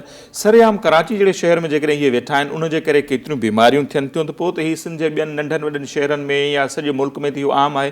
पोइ ज़ाहिर हेल्थ डिपार्टमेंट या ॿिया माण्हू न आहिनि जेके इन्हनि खे रोकनि अताई डॉक्टरनि जे लाइ ज़ाहिर कानून त सख़्तु आहिनि पर कराची में सरेआम कनि था वेठा त पोइ ॿियनि शहरनि ते कहिड़ी में आहे। सर अतायत खे रोकण जे लाइ जीअं सिंध गवर्नमेंट हिकिड़ो कमु सुठो कयो आहे त सिंध हेल्थ केयर कमीशन हिकिड़ो डिपार्टमेंट खोलियो आहे जंहिं जो कमु आहे त उनखे मॉनिटर करे पर जॾहिं त उहो अञा फंक्शनल प्रॉपर न थियो आहे। फंक्शनल हू त चवनि था त असां फंक्शनल थिया आहियूं ऐं प्रॉपर कमु कयूं पिया पर सदर में ई ॾिसो त असां वटि अताई काफ़ी वेठा आहिनि जूना मार्केट आहे या रणछोड़ लाइन आहे ॿिया इलाइक़ा आहिनि सदर जा जेके मेन कराची आहे उते वेठा आहिनि ऐं एक्चुअली अतायत में उन्हनि जा जेके कम आहिनि जीअं विच में कंहिं टीवी चैनल स्ट्रिंग प्रोग्राम कयो हो त उन में अताई जेके आहिनि जानवरनि जा ॾंद खे कटिंग करे माण्हुनि खे लॻाइनि पिया ऐं उन खां पोइ उन्हनि ते को एक्शन न थियो त इन ते बि एक्शन थियणु खपे। हाणे जेको सिंध गवर्नमेंट आहे ही गवर्नमेंट आहे कुझु न कुझु एक्शन खणे पई ऐं अहिड़ा जेके आहिनि Sindh care health care commission आहे इहो जोड़ण जो मक़सदु त मतिलबु बहितरी तरफ़ वञे पियो त ऐं उमेदु आहे त इन में इन जो ख़ात्मो ईंदो या इन में घटिताई थींदी पर अञा बि इन ते कमु करणु खपे ऐं इन्हनि अतायनि खे ख़तमु करणु खपे। अच्छा हुकूमत पंहिंजी लेवल ते जेको करिणो हूंदो कंदी ऐं हुकूमत ज़ाहिर खोड़ मामलनि में ऑलरेडी सुस्त आहे हिन में बि आहे। आम असांजे जेके माण्हू आहिनि छा उन्हनि में एतिरी अवेयरनेस न आहे उहा पैदा करण जी ज़रूरत आहे जो उहे अताईं न वञनि ई न अताईं न वञण जो रीज़न अव्हांखे छा थियो उहे हिकिड़ा सस्ता आहिनि तॾहिं या कहिड़ा सबब थी सघनि? बिल्कुलु अताई सस्ता आहिनि ऐं सस्ता हुजण जी वजह बि इहा आहे सपोज़ कयो त असां वटि हिकिड़ी प्रॉपर शइ स्टरलाइज़ेशन हुजे उन में उन जूं मशीन्स उहे एक्सपेंसिव उहे नथा वठनि ऐं स्टरलाइज़ेशन नथी थिए त उन में बीमारियूं हेपाटाइटिस बी आहे सी आहे एड्स आहे हाणे इवन कोविड आहे उहा बि अतायत उनखे घणो फैलाए थी ऐं उन ते को अमल न आहे उन ते को एक्शन नथो थिए। तव्हां जेकॾहिं कंहिं क्वैक जी क्लिनिक ते वञो त अव्हांखे फील थींदो त हीअ मां अहिड़े इलाइक़े में अची वियो आहियां जिते कोरोना जो को नालो निशान न आहे ऐं उहे ऐं जॾहिं त उहे फैलाइनि था चाहे जेकॾहिं ॾिठो वञे त कोविड जेको आहे फैलिजे थो उहो जेका मुंहं जे ज़रिए सां फैलिजे थो ऐं डेंटिस्ट कम ई मुंहं ते कनि था ऐं उते स्टरलाइज़ेशन आहे ई कोन ऐं उहो फैलाइण जी तमामु वॾी वजह अताई आहिनि। असांजे त काफ़ी अर्से ताईं जेका प्राइवेट क्लिनिक आहे केतिरे अर्से ताईं बंदि हुई मां बिल्कुलु इन खे बंदि रखी इन जे लाइ त जेकॾहिं असां वटि पेशेंट अचे थो जेकॾहिं पेशेंट खे केतिरो बि कयो ऐं उन्हनि में अवेयरनेस न आहे त पोइ उहो वरी हिन शइ खे नोट नथो करे त पोइ डॉक्टर जो कमु आहे। जीअं ॿियनि मुल्कनि में बि डेंटिस्ट ऐं कुझु ॿियूं अहिड़ा शोबा हुया जेके उन्हनि बंदि करे छॾिया हुया ऐं असां बि उनखे ॾिसंदे ॾिसंदे एज़ ए डॉक्टर ऐं इंसानियत ख़ातिर उहो मां बि वक़्ती तौरु उनखे बंदि कयो। सही। अच्छा हाणे जेकॾहिं इन तरफ़ अचूं त वात जूं या ॾंदनि जूं जेके आहिनि आम जाम बीमारियूं कहिड़ियूं थियनि थियूं जेको असांखे ख़बर ई कोन्हे, कॾहिं कंहिंजे ॾंदनि मां रत पियो हलंदो आहे त हू उनखे बि नॉर्मल सम्झंदा, कंहिंजे वात में स्मेल थी वई उनखे बि उहो माण्हू नॉर्मल सम्झंदा आहिनि। सो कहिड़ियूं आम बीमारियूं आहिनि जेके थियनि थियूं ऐं उन्हनि खां बची कीअं सघिजे थो? त असल में असां वटि घणो जेको आहे न गुटका, छालिया, पान, इन जे करे महारनि जूं, गम्स जूं, ॾंदनि जूं बीमारियूं तमामु घणियूं थींदियूं आहिनि, जंहिंमें जेको मेजर आहे उहो ओरल कैंसर आहे। ऐं ॿियो गम्स जेके डिज़ीज़ आहिनि, जिंजवाइटिस आहे, ॿियूं आहिनि, उहे बि इन्हनि जे करे ज़्यादा थियूं थियनि, या प्रॉपर ब्रश करण जे न जेके उन जे करे आहे, या ब्रश खे असां 3-3, 4-4 महीना हलायूं था, ब्रश एक्सपायर थो थी वञे ऐं पोइ बि उन खां पोइ बि असां उन जा ब्रिस्टल्स सफ़ा नरम था थी वञनि, जेके प्रॉपर प्लाक खे साफ़ नथा कनि ऐं उनखे यूज़ कयूं था। त असांखे अवेयरनेस थोरी ॾियणु खपे त उनखे ब्रश खे केतिरे टाइम में चेंज कजे ऐं प्रॉपर ब्रश कजे कीअं। असांखे इहा बि ख़बर न आहे त ब्रश कीअं कजे। अच्छा, इहो बि सूर्यवनी ॻाल्हि थो कढां त वॾो सुवालु आहे त माइन जे लाइ खणी न चऊं, मथां नाराज़ बि न, उहे मेकअप ते त 2-2 कलाक बि लॻनि, ॾंद साफ़ करणु मिंट बि वॾो आहे, हीअं करे बुर्श थी वियो। इहो बि त आहे न, मर्द हुजनि या मायूं, असां ॾंद साफ़ करणु बुर्श जो बि को ख़ासि टाइम हूंदो न, बुर्श जीअं ॿुधायो त चेंज करण जो बि टाइम, त केतिरे टाइम लाइ बुर्श खे यूज़ कजे ऐं बुर्श कजे केतिरो वक़्तु? सर, डिपेंड करे थो त अव्हां ब्रश कहिड़ो था इस्तेमालु कयो ऐं ब्रश खे केतिरो टाइम पुराणो आहे। जेकॾहिं उनखे मैक्सिमम कजे त 3 महीना, ठीकु आहे, उन खां पोइ उन जा ब्रिस्टल ख़राब था थी वञनि, उनखे डिस्पोज़ करणु खपे। ऐं जेकॾहिं ॾंद अव्हांजा नॉर्मल आहिनि, उन ते प्लाक एतिरी न आहे त 3 खां 4 मिंट इनफ आहे। बाक़ी ऐं जीअं अव्हां चयो त मायूं जेके मेकअप ते एॾो टाइम ज़ाया कनि थियूं, उहो ई जेकॾहिं मुंहं ते ज़ाया कनि त उहो बहितरु रहंदो। असां केॾी केॾी महिल अहिड़ा पेशेंट ॾिसंदा आहियूं जेको पंहिंजी हेल्थ ते, ओवरऑल हेल्थ हुनजी ॾाढी बहितरु हूंदी आहे, पर मुंहुं खोलण खां पोइ ख़बर पवंदी आहे त हिन जो ही छा आहे, गुटके जे करे, पान जे करे, छालिया जे करे, या ॿियनि वजूहात जे करे उन्हनि जा उहे पोइ उहो थोरो फ़र्क़ु पवे थो। सही। अच्छा, हीअ जेका वात में स्मेल थींदी आहे, इन जो को मुस्तक़िल इलाज आहे या हू जेके माउथ वॉश अचनि था या ॿिया चवण सां वक़्ती तौर ते ख़तमु थी वञे थी, इहा बि त हिकिड़ी बीमारी आहे? हा, माउथ वॉश आहे सिर्फ़ु एंटीसेप्टिक। जेकॾहिं किथे अव्हांखे सेप्टिक आहे, गम्स में को डिज़ीज़ आहे, को स्वेलिंग आहे, उनखे वक़्ती तौरु ख़तमु करे थो, बहितरु करे थो, बिल्कुलु ख़तमु नथो करे। अच्छा, पहिरियां त इहो ॾिठो वेंदो आहे त गम्स में डिज़ीज़ कहिड़ी आहे, छा कैल्कुलस आहे, प्रॉपर ब्रश न करण जे करे, पंहिंजी केयर न करण जे करे, या ॿिए कंहिं वजह सां। त जेकॾहिं हुन में कैल्कुलस घणो आहे त पोइ असां में स्केलिंग आहे, जीअं ॾंदनि जी सफ़ाई आहे, उहे कंदा आहियूं त पोइ उन सां बहितरी अची वेंदी आहे। अच्छा, उन सां गॾो गॾु जीअं मूंखे इहो चयो पियो त ॾंदनि जूं बीमारियूं ऐं कैंसर जो मां ज़िक्र कयो, त अहिड़ा केसिस आऊं बि जाम पियो ॾिसां त इहे थियनि कीअं त ॾंद जस साफ़ न करण जे करे, या ॾंद जीअं टुटी पवे, माण्हू ॻाल्हाईंदो रहे, उहो ज़बान सां लॻे थो त ज़बान जो कैंसर थी थो वञे। कहिड़ा कहिड़ा कैंसर आहिनि जेके ॾंदनि जे करे थियनि था? न, ॾिसो, कैंसर हिकु त जीअं पान, छालिया या गुटके जे करे थियनि था। बाक़ी कुझु पेशेंट अहिड़ा आहिनि जेके जिन्हनि में अवेयरनेस न आहे, ॾंदु टुटी पियो, उनजी शार्प एजिस लॻंदी रही मुसलसल, उहो ज़ख़म ऑन एंड ऑफ थींदो रहियो, पर उनखे छॾे ॾिनो, नेग्लेक्ट कयो, त उन मां बि कैंसर जा चांसिस घणा हूंदा आहिनि। ॿिया उहे केसिस जिन्हनि में ॾंदु ख़राबु आहे ऐं उन में इन्फेक्शन थिए थो, ऐं इन्फेक्शन उन एंटीबायोटिक खाधी, वक़्ती तौरु ठीकु थी वियो, वरी महीने खां पोइ 15 ॾींहंनि खां पोइ वरी इन्फेक्शन थियो, उहो मुसलसल हलंदो रहियो, त पोइ उन में एब्सेस थी वेंदो आहे, उन में सिस्ट थी करे उन में कैंसर जा चांसिस घणा थी वेंदा आहिनि। सही। असां वटि ॿियो वरी इहो आहे त जेको अवेयरनेस घटि जे करे उहो चवंदा आहिनि त जॾहिं ॾंदु टुटी पियो आहे, उनजी जड़ पई आहे, त उहा असांखे कुझु कोन थी करे, छो कढायूं, जॾहिं त उहो वॾो सबबु आहे इन्हनि शयुनि जो। अच्छा, सही। अच्छा, असां वटि ईअं बि थींदो आहे त कंहिंजो मुसलसल कंहिंखे ॾाठ में सूरु थियो त उहो कढाए छॾींदा आहिनि। के वरी जेके सुठा डॉक्टर जीअं अव्हां वटि बि आऊं 2 टे दफ़ा इहा तजवीज़ कंदा आहिनि त न कढाइण खां कोशिशि कजे त हिनखे बचाइजे। हीअ जीअं हिकिड़ी भित में का सिर आहे, उहा कढंदा आहिनि त भित कमज़ोर थींदी, ईअं थिए थो उनजे पासे वारा ॿिया ॾंद जंहिं उन्हनि ते पोइ वरी दबाव अचे थो, पोइ वरी उहे बि ख़राबु थियणु शुरू थियनि था। त अव्हां छा तजवीज़ कंदा आहियो त वाक़ई कढणु बहितरु आहे या उनखे बचाइजे? सर, कढणु, असां वटि कुझु पेशेंट ईंदा आहिनि जेके ज़बरदस्ती असांखे चवंदा आहिनि न कढो, पर असांजी कोशिशि हूंदी आहे त उनखे रूट केनाल करे उनखे बचाइजे, बहितरु आहे।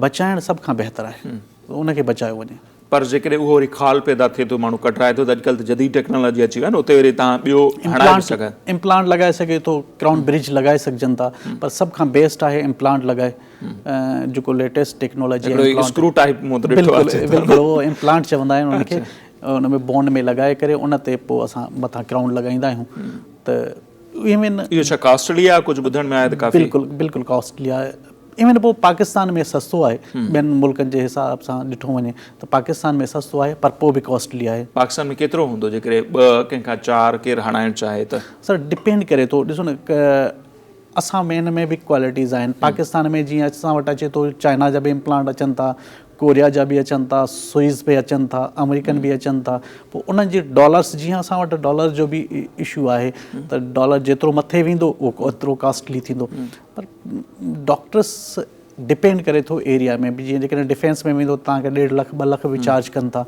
पर जेकॾहिं तव्हां उहो ई शइ वरी असां वटि ईंदो त 70-80 में बि थी थो वञे सेम शइ आहे सेम सिर्फ़ु एरिया जो फ़र्क़ु आहे त उन ते बि डिपेंड करे थो पर पोइ बि कॉस्टली आहे सही अच्छा उन ते बि ईंदासीं जीअं मां शुरू में चयो त सदर में जेके वेठा आहिनि उन लाइ मशहूरु ते जानवरनि जा ॾंद कढी उन माण्हू त इहे ॾंद जेके 70-80 या 1.5 लाख में लॻे थो इहे किथां था ठहनि छा मां था ठहनि इहो अव्हांखे सम्झण जी कोशिशि कंदासीं पर ब्रेक वठी वठूं पाण असीं ब्रेक वठूं था ऐं पोइ डॉक्टर गुलाम मोहम्मद खुश्क साहब जेके आहिनि उन्हनि खां असीं वधीक ॾंदनि जे हवाले सां जेके मुख़्तलिफ़ बीमारियूं आहिनि उन्हनि जी सम्झण जी कोशिशि कंदासीं इहे बि जेके ॾंद लॻायो पिया लॻनि पिया था माण्हुनि में इहे ठहनि छा मां था किथां था अचनि ब्रेक खां पोइ मालूम कयूं था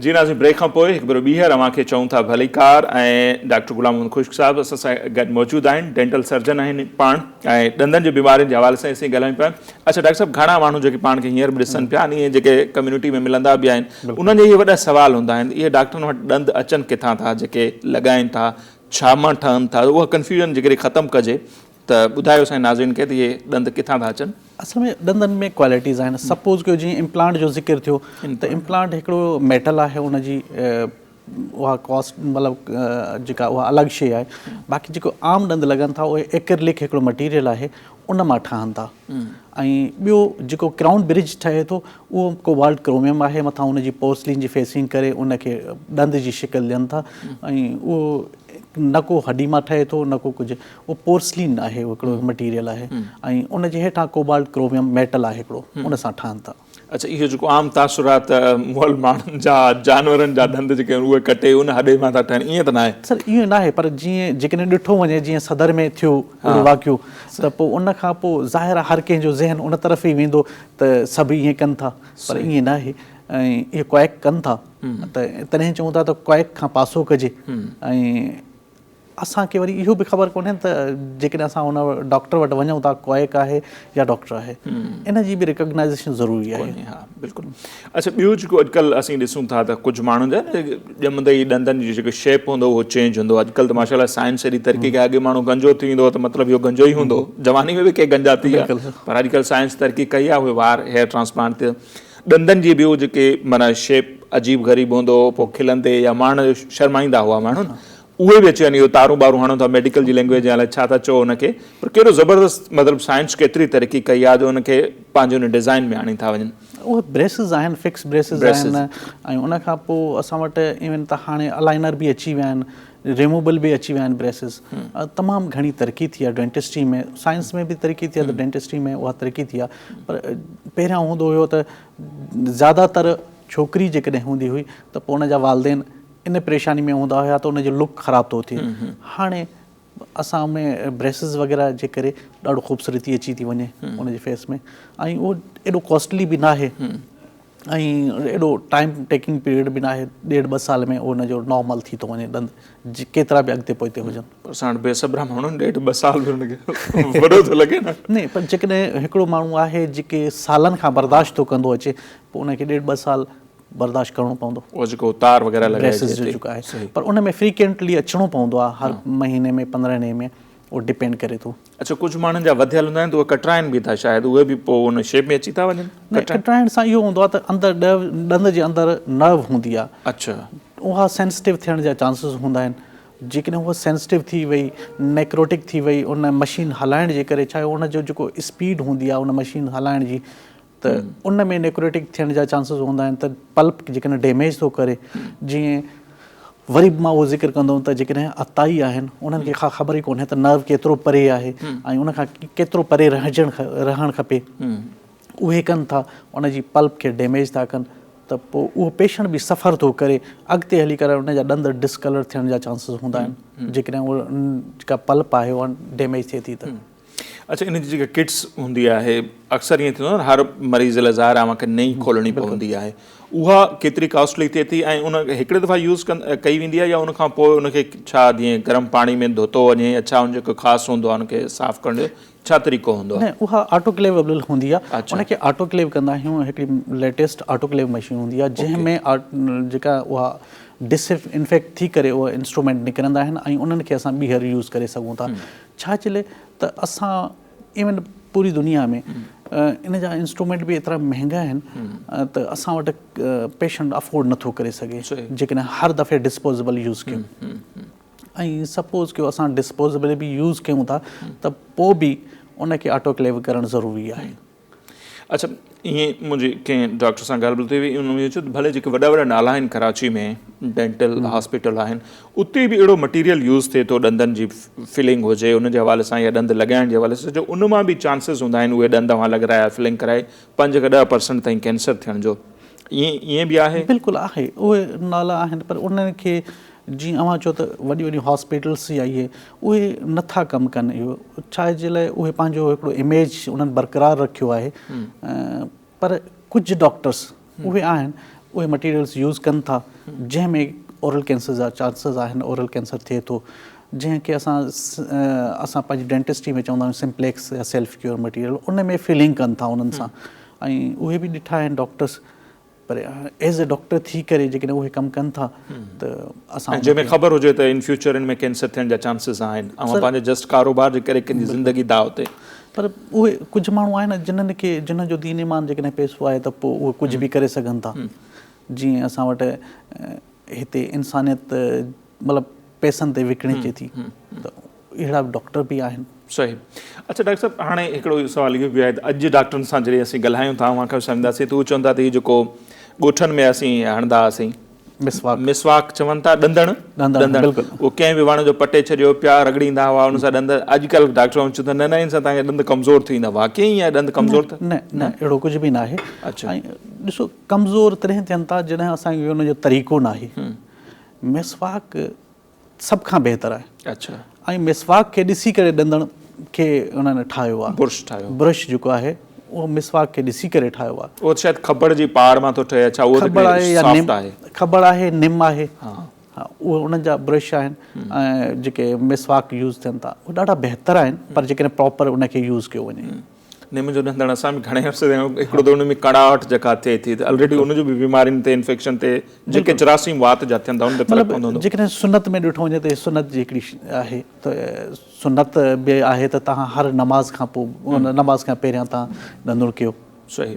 अच्छा, हिकिड़े ईअं ई डॉक्टर सां मुंहिंजी ॻाल्हि ॿोल थी हुई, डेंटल न हुआ पर डॉक्टर आहिनि, उहे ॿुधाइनि पिया त इंसान जी जेका बॉडी आहे उनमें जेकॾहिं सभ खां वधीक माना हू चए पियो त लखनि में जेकॾहिं जरासीम आहिनि त उहे माण्हू जे वात में हूंदा आहिनि, इन करे नंढड़े ॿार खे किस करण खां ॿियनि टिनि खां अवॉइड कंदा कयो, त ईअं आहे वाक़ई त वात अहिड़ी शइ आहे जंहिंमें हू त ॿुधाए पियो त मिलियन्स जी तादाद में बैक्टीरियास जेके आहिनि उहे थियनि था। असल में आहे जेको न रूट आहे इहो ई आहे, हर बीमारी जो जेका उनजो रूट आहे उहा मुंहुं खां ई वञे थी, जंहिंमें इवन सलाइवा जेको आहे उन मां हाणे जेको कोविड हले थो उहा बि सलाइवा मां थिए, हेपाटाइटिस बी आहे, सी आहे, ॿियूं शयूं आहिनि, त इहे बि मुंहुं मां थियनि थियूं, बिल्कुलु थियनि थियूं।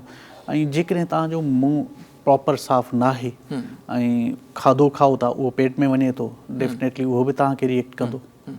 त असां उहो ई जीअं पाण ॻाल्हायोसीं हिकिड़ो त बिज़ी लाइफ आहे, प्रॉपर टाइम सां कंदा आहिनि, त माण्हू खे ॾींहं में केतिरा टाइम करणु खपे हू brush? At least twice a day त करे, मतिलबु सुम्हण खां पहिरियां ऐं सुबुह जो। उहो फ़ाइदेमंद आहे। अॼुकल्ह त नंढड़नि ॿारनि जा अञा ॾंद निकिरनि था पिया, उन्हनि जे लाइ बि ब्रश वग़ैरह अची वञनि, इहो सही आहे? उनखे कजे या उन्हनि जा ॾंद पहिरियां अचणु ॾिजनि, वेट कजे उन खां पोइ? न, उहो उन्हनि जे लाइ करणु खपे। छा जे लाइ आदत जॾहिं बचपन खां पवंदी त पोइ उहा फॉर एवर रहंदी ऐं उन्हनि जा टूथपेस्ट बि अलॻि था अचनि, उन्हनि जा ब्रश बि अलॻि था अचनि ऐं उन्हनि खे करणु खपे।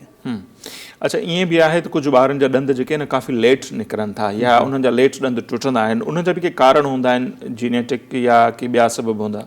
न मतिलबु जेकॾहिं ॾिठो वञे त अहिड़ा को ख़ासि कारण न आहिनि, मतिलबु कुझु हूंदो आहे, जेनेटिक्स हूंदा आहिनि पर तमामु घटि। त मतिलबु ॾंद जल्दी टुटणु या जल्दी अचणु ठीकु आहे या जेकॾहिं लेट थियनि था तो न एॾो फ़र्क़ु न पवंदो आहे। बाक़ी उहो असां हिकिड़ी शइ ॾिसंदा आहियूं त अक्सर उहे पेशेंट बि ॾिठा आहिनि जेके असां फील कंदा आहियूं त इन्हनि जा ॾंद थोरो देरि सां ईंदा, पर जॾहिं एक्सरे कराईंदा आहियूं त ख़बर पवंदी आहे त उन्हनि जा अचनि ई कोन पिया। अच्छा, जेको इडेंट्युलस माण्हू पैदा थियनि था जिन्हनि जे मुंहं में हिकिड़ो बि ॾंद न आहे, अहिड़ा बि काफ़ी वाक़िया थिया आहिनि, अहिड़ा केसिस थिया आहिनि। अच्छा, बॉडी जेका माण्हुनि जी आहे उनमें जेकॾहिं कैल्शियम वग़ैरह जी खोट आहे ॿिया टे त उन ऑलरेडी चवंदा आहिनि तव्हांजा हॾा कमज़ोर अथव, उन सां तव्हांजा ॾंद बि कमज़ोर थियनि था ऐं थोरो कुझु खाईंदे बि टुटी पवंदा आहिनि। सो उनजो बि को वाइटामिन डी जो रोल आहे, वाइटामिन डी जो रोल आहे। सही। त उन में छा आहे, जेके ॾंद बि आहिनि इहे बि बोन आहे। जेकॾहिं तव्हांजो वाइटामिन डी घटि थो थिए ऐं उन सां इहो थो थिए त बोन अव्हांजी ग्रिप छॾे थी, घटि थी करे, ज़ाहिर आहे ॾंद जेके आहिनि उहे आहिनि ई बोन में अंदरि फाथल आहिनि, त पोइ उहे थोरो लूज़ थियनि था, उन में मोबिलिटी अचे थी या किरनि था या जल्दी टुटनि था।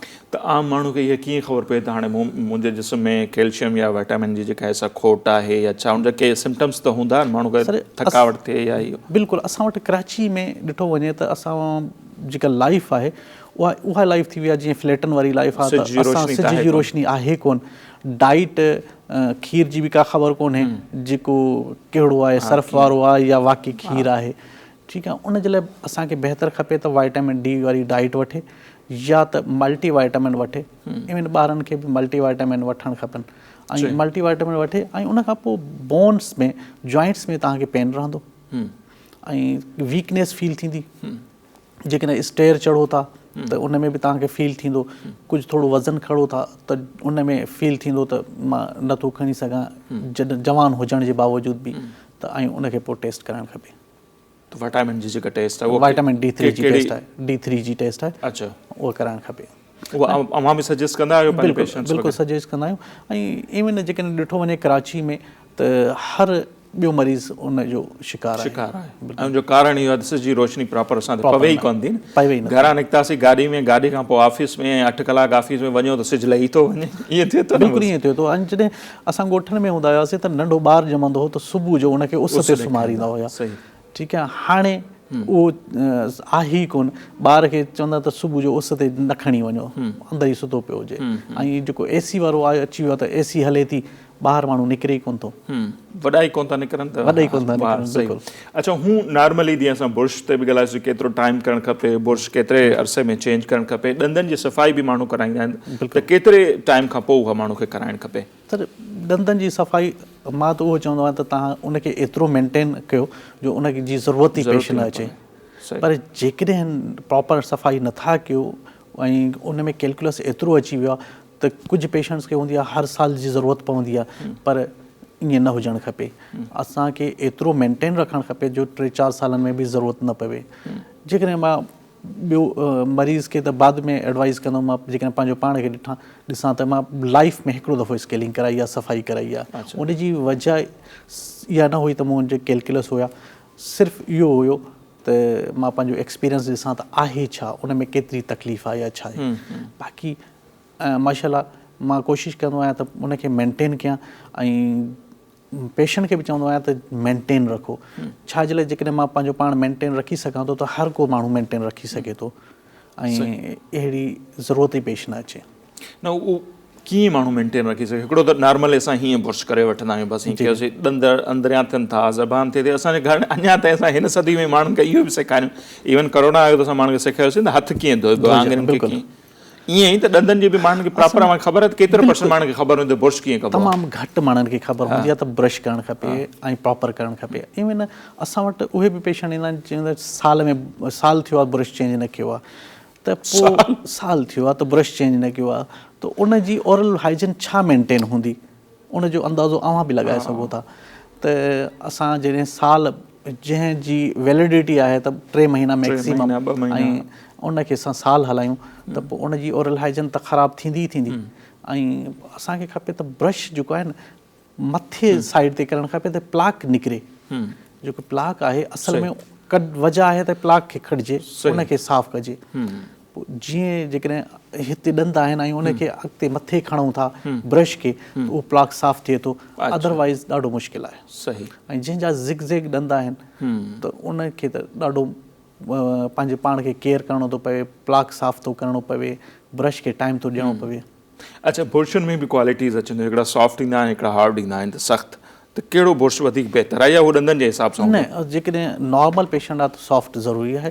स्मोकर्स जे लाइ पोइ मीडियम आहे या हार्ड आहे, पर हार्ड तरफ़ न वञिजे त बहितर आहे। सही। सो डॉक्टर साहब तमामु घणी महिरबानी। ॾंदनि जे हवाले सां असांखे घटि ॼाण हुई, जेको थी सघियो या का शइ अहिड़ी रहिजी वियो चयो मां पंहिंजे तरफ़ां माण्हुनि खे का आगाही ॾियणु चाहियो या को मैसेज ॾियणु चाहियो त एंड में ज़रूरु। ऐं लख लाइक अवां असांजे प्रोग्राम में वञी सघे। मां अवाम खे इहो चवंदुमि त अवां एटलीस्ट असां वटि अवेयरनेस घटि आहे त 3 महीननि खां 6 महीननि में हिकिड़ो दफ़ो डेंटिस्ट खे तव्हां चेकअप करायो। उनजी वजह इहा आहे त जेकॾहिं अव्हां जे ॾंदनि में को अहिड़ो इशू आहे, ॾंद को टुटल आहे जेको अव्हां खे अॻिते हली को नुक़सानु ॾेई सघे थो, त वक़्त ते उनजी ख़बर पइजी वञे ऐं अव्हां कंहिं मुश्किल खां बची वञो। सही। तमामु घणी महिरबानी डॉक्टर साहब, असां खे टाइम ॾिनो। ऐं नाज़रीन, डॉक्टर साहब जो ॻाल्हियूं ॿुधियूं ऐं यकीनन ज़ाहिर आहे वात ई आहे जितां डॉक्टर साहब चयो त सभु बीमारियूं जेके मोस्टली ईअं थिए थो जंहिंजो डिपेंड इन्हनि सां ई थिए थो, त वात जेकॾहिं असांजो साफ़ु सुथिरो आहे ऐं जेकॾहिं असांजा ॾंद साफ़ु सुथिरा आहिनि, उन्हनि में का बीमारी न आहे त माण्हू सिहतमंद ज़िंदगी गुज़ारे सघे थो। ऐं उनजा खोड़ तरीक़ा बि डॉक्टर साहब अव्हां खे ॿुधाया त बुर्श कॾहिं चेंज कजे, केतिरे टाइम ताईं माफ़ कजो बुर्श करणु खपे, ऐं ॿियूं जेके मुख़्तलिफ़ बीमारियूं थियनि थियूं ॾंदनि जे करे, उन्हनि ते बि असां मुख़्तसिर वक़्त में ॻाल्हि ॿोल कईसीं। सो अॼु जेको हीउ प्रोग्राम आहे उन खां असीं अव्हां खां मोकिलाईंदासीं। इंशाअल्लाह ईंदड़ हफ़्ते वरी हयाती रही त अव्हां जे आॾो हाज़िर थींदासीं नवनि महिमाननि सां गॾु। तेसिताईं असांखे ॾींदा इजाज़त। अल्लाह निगहबान।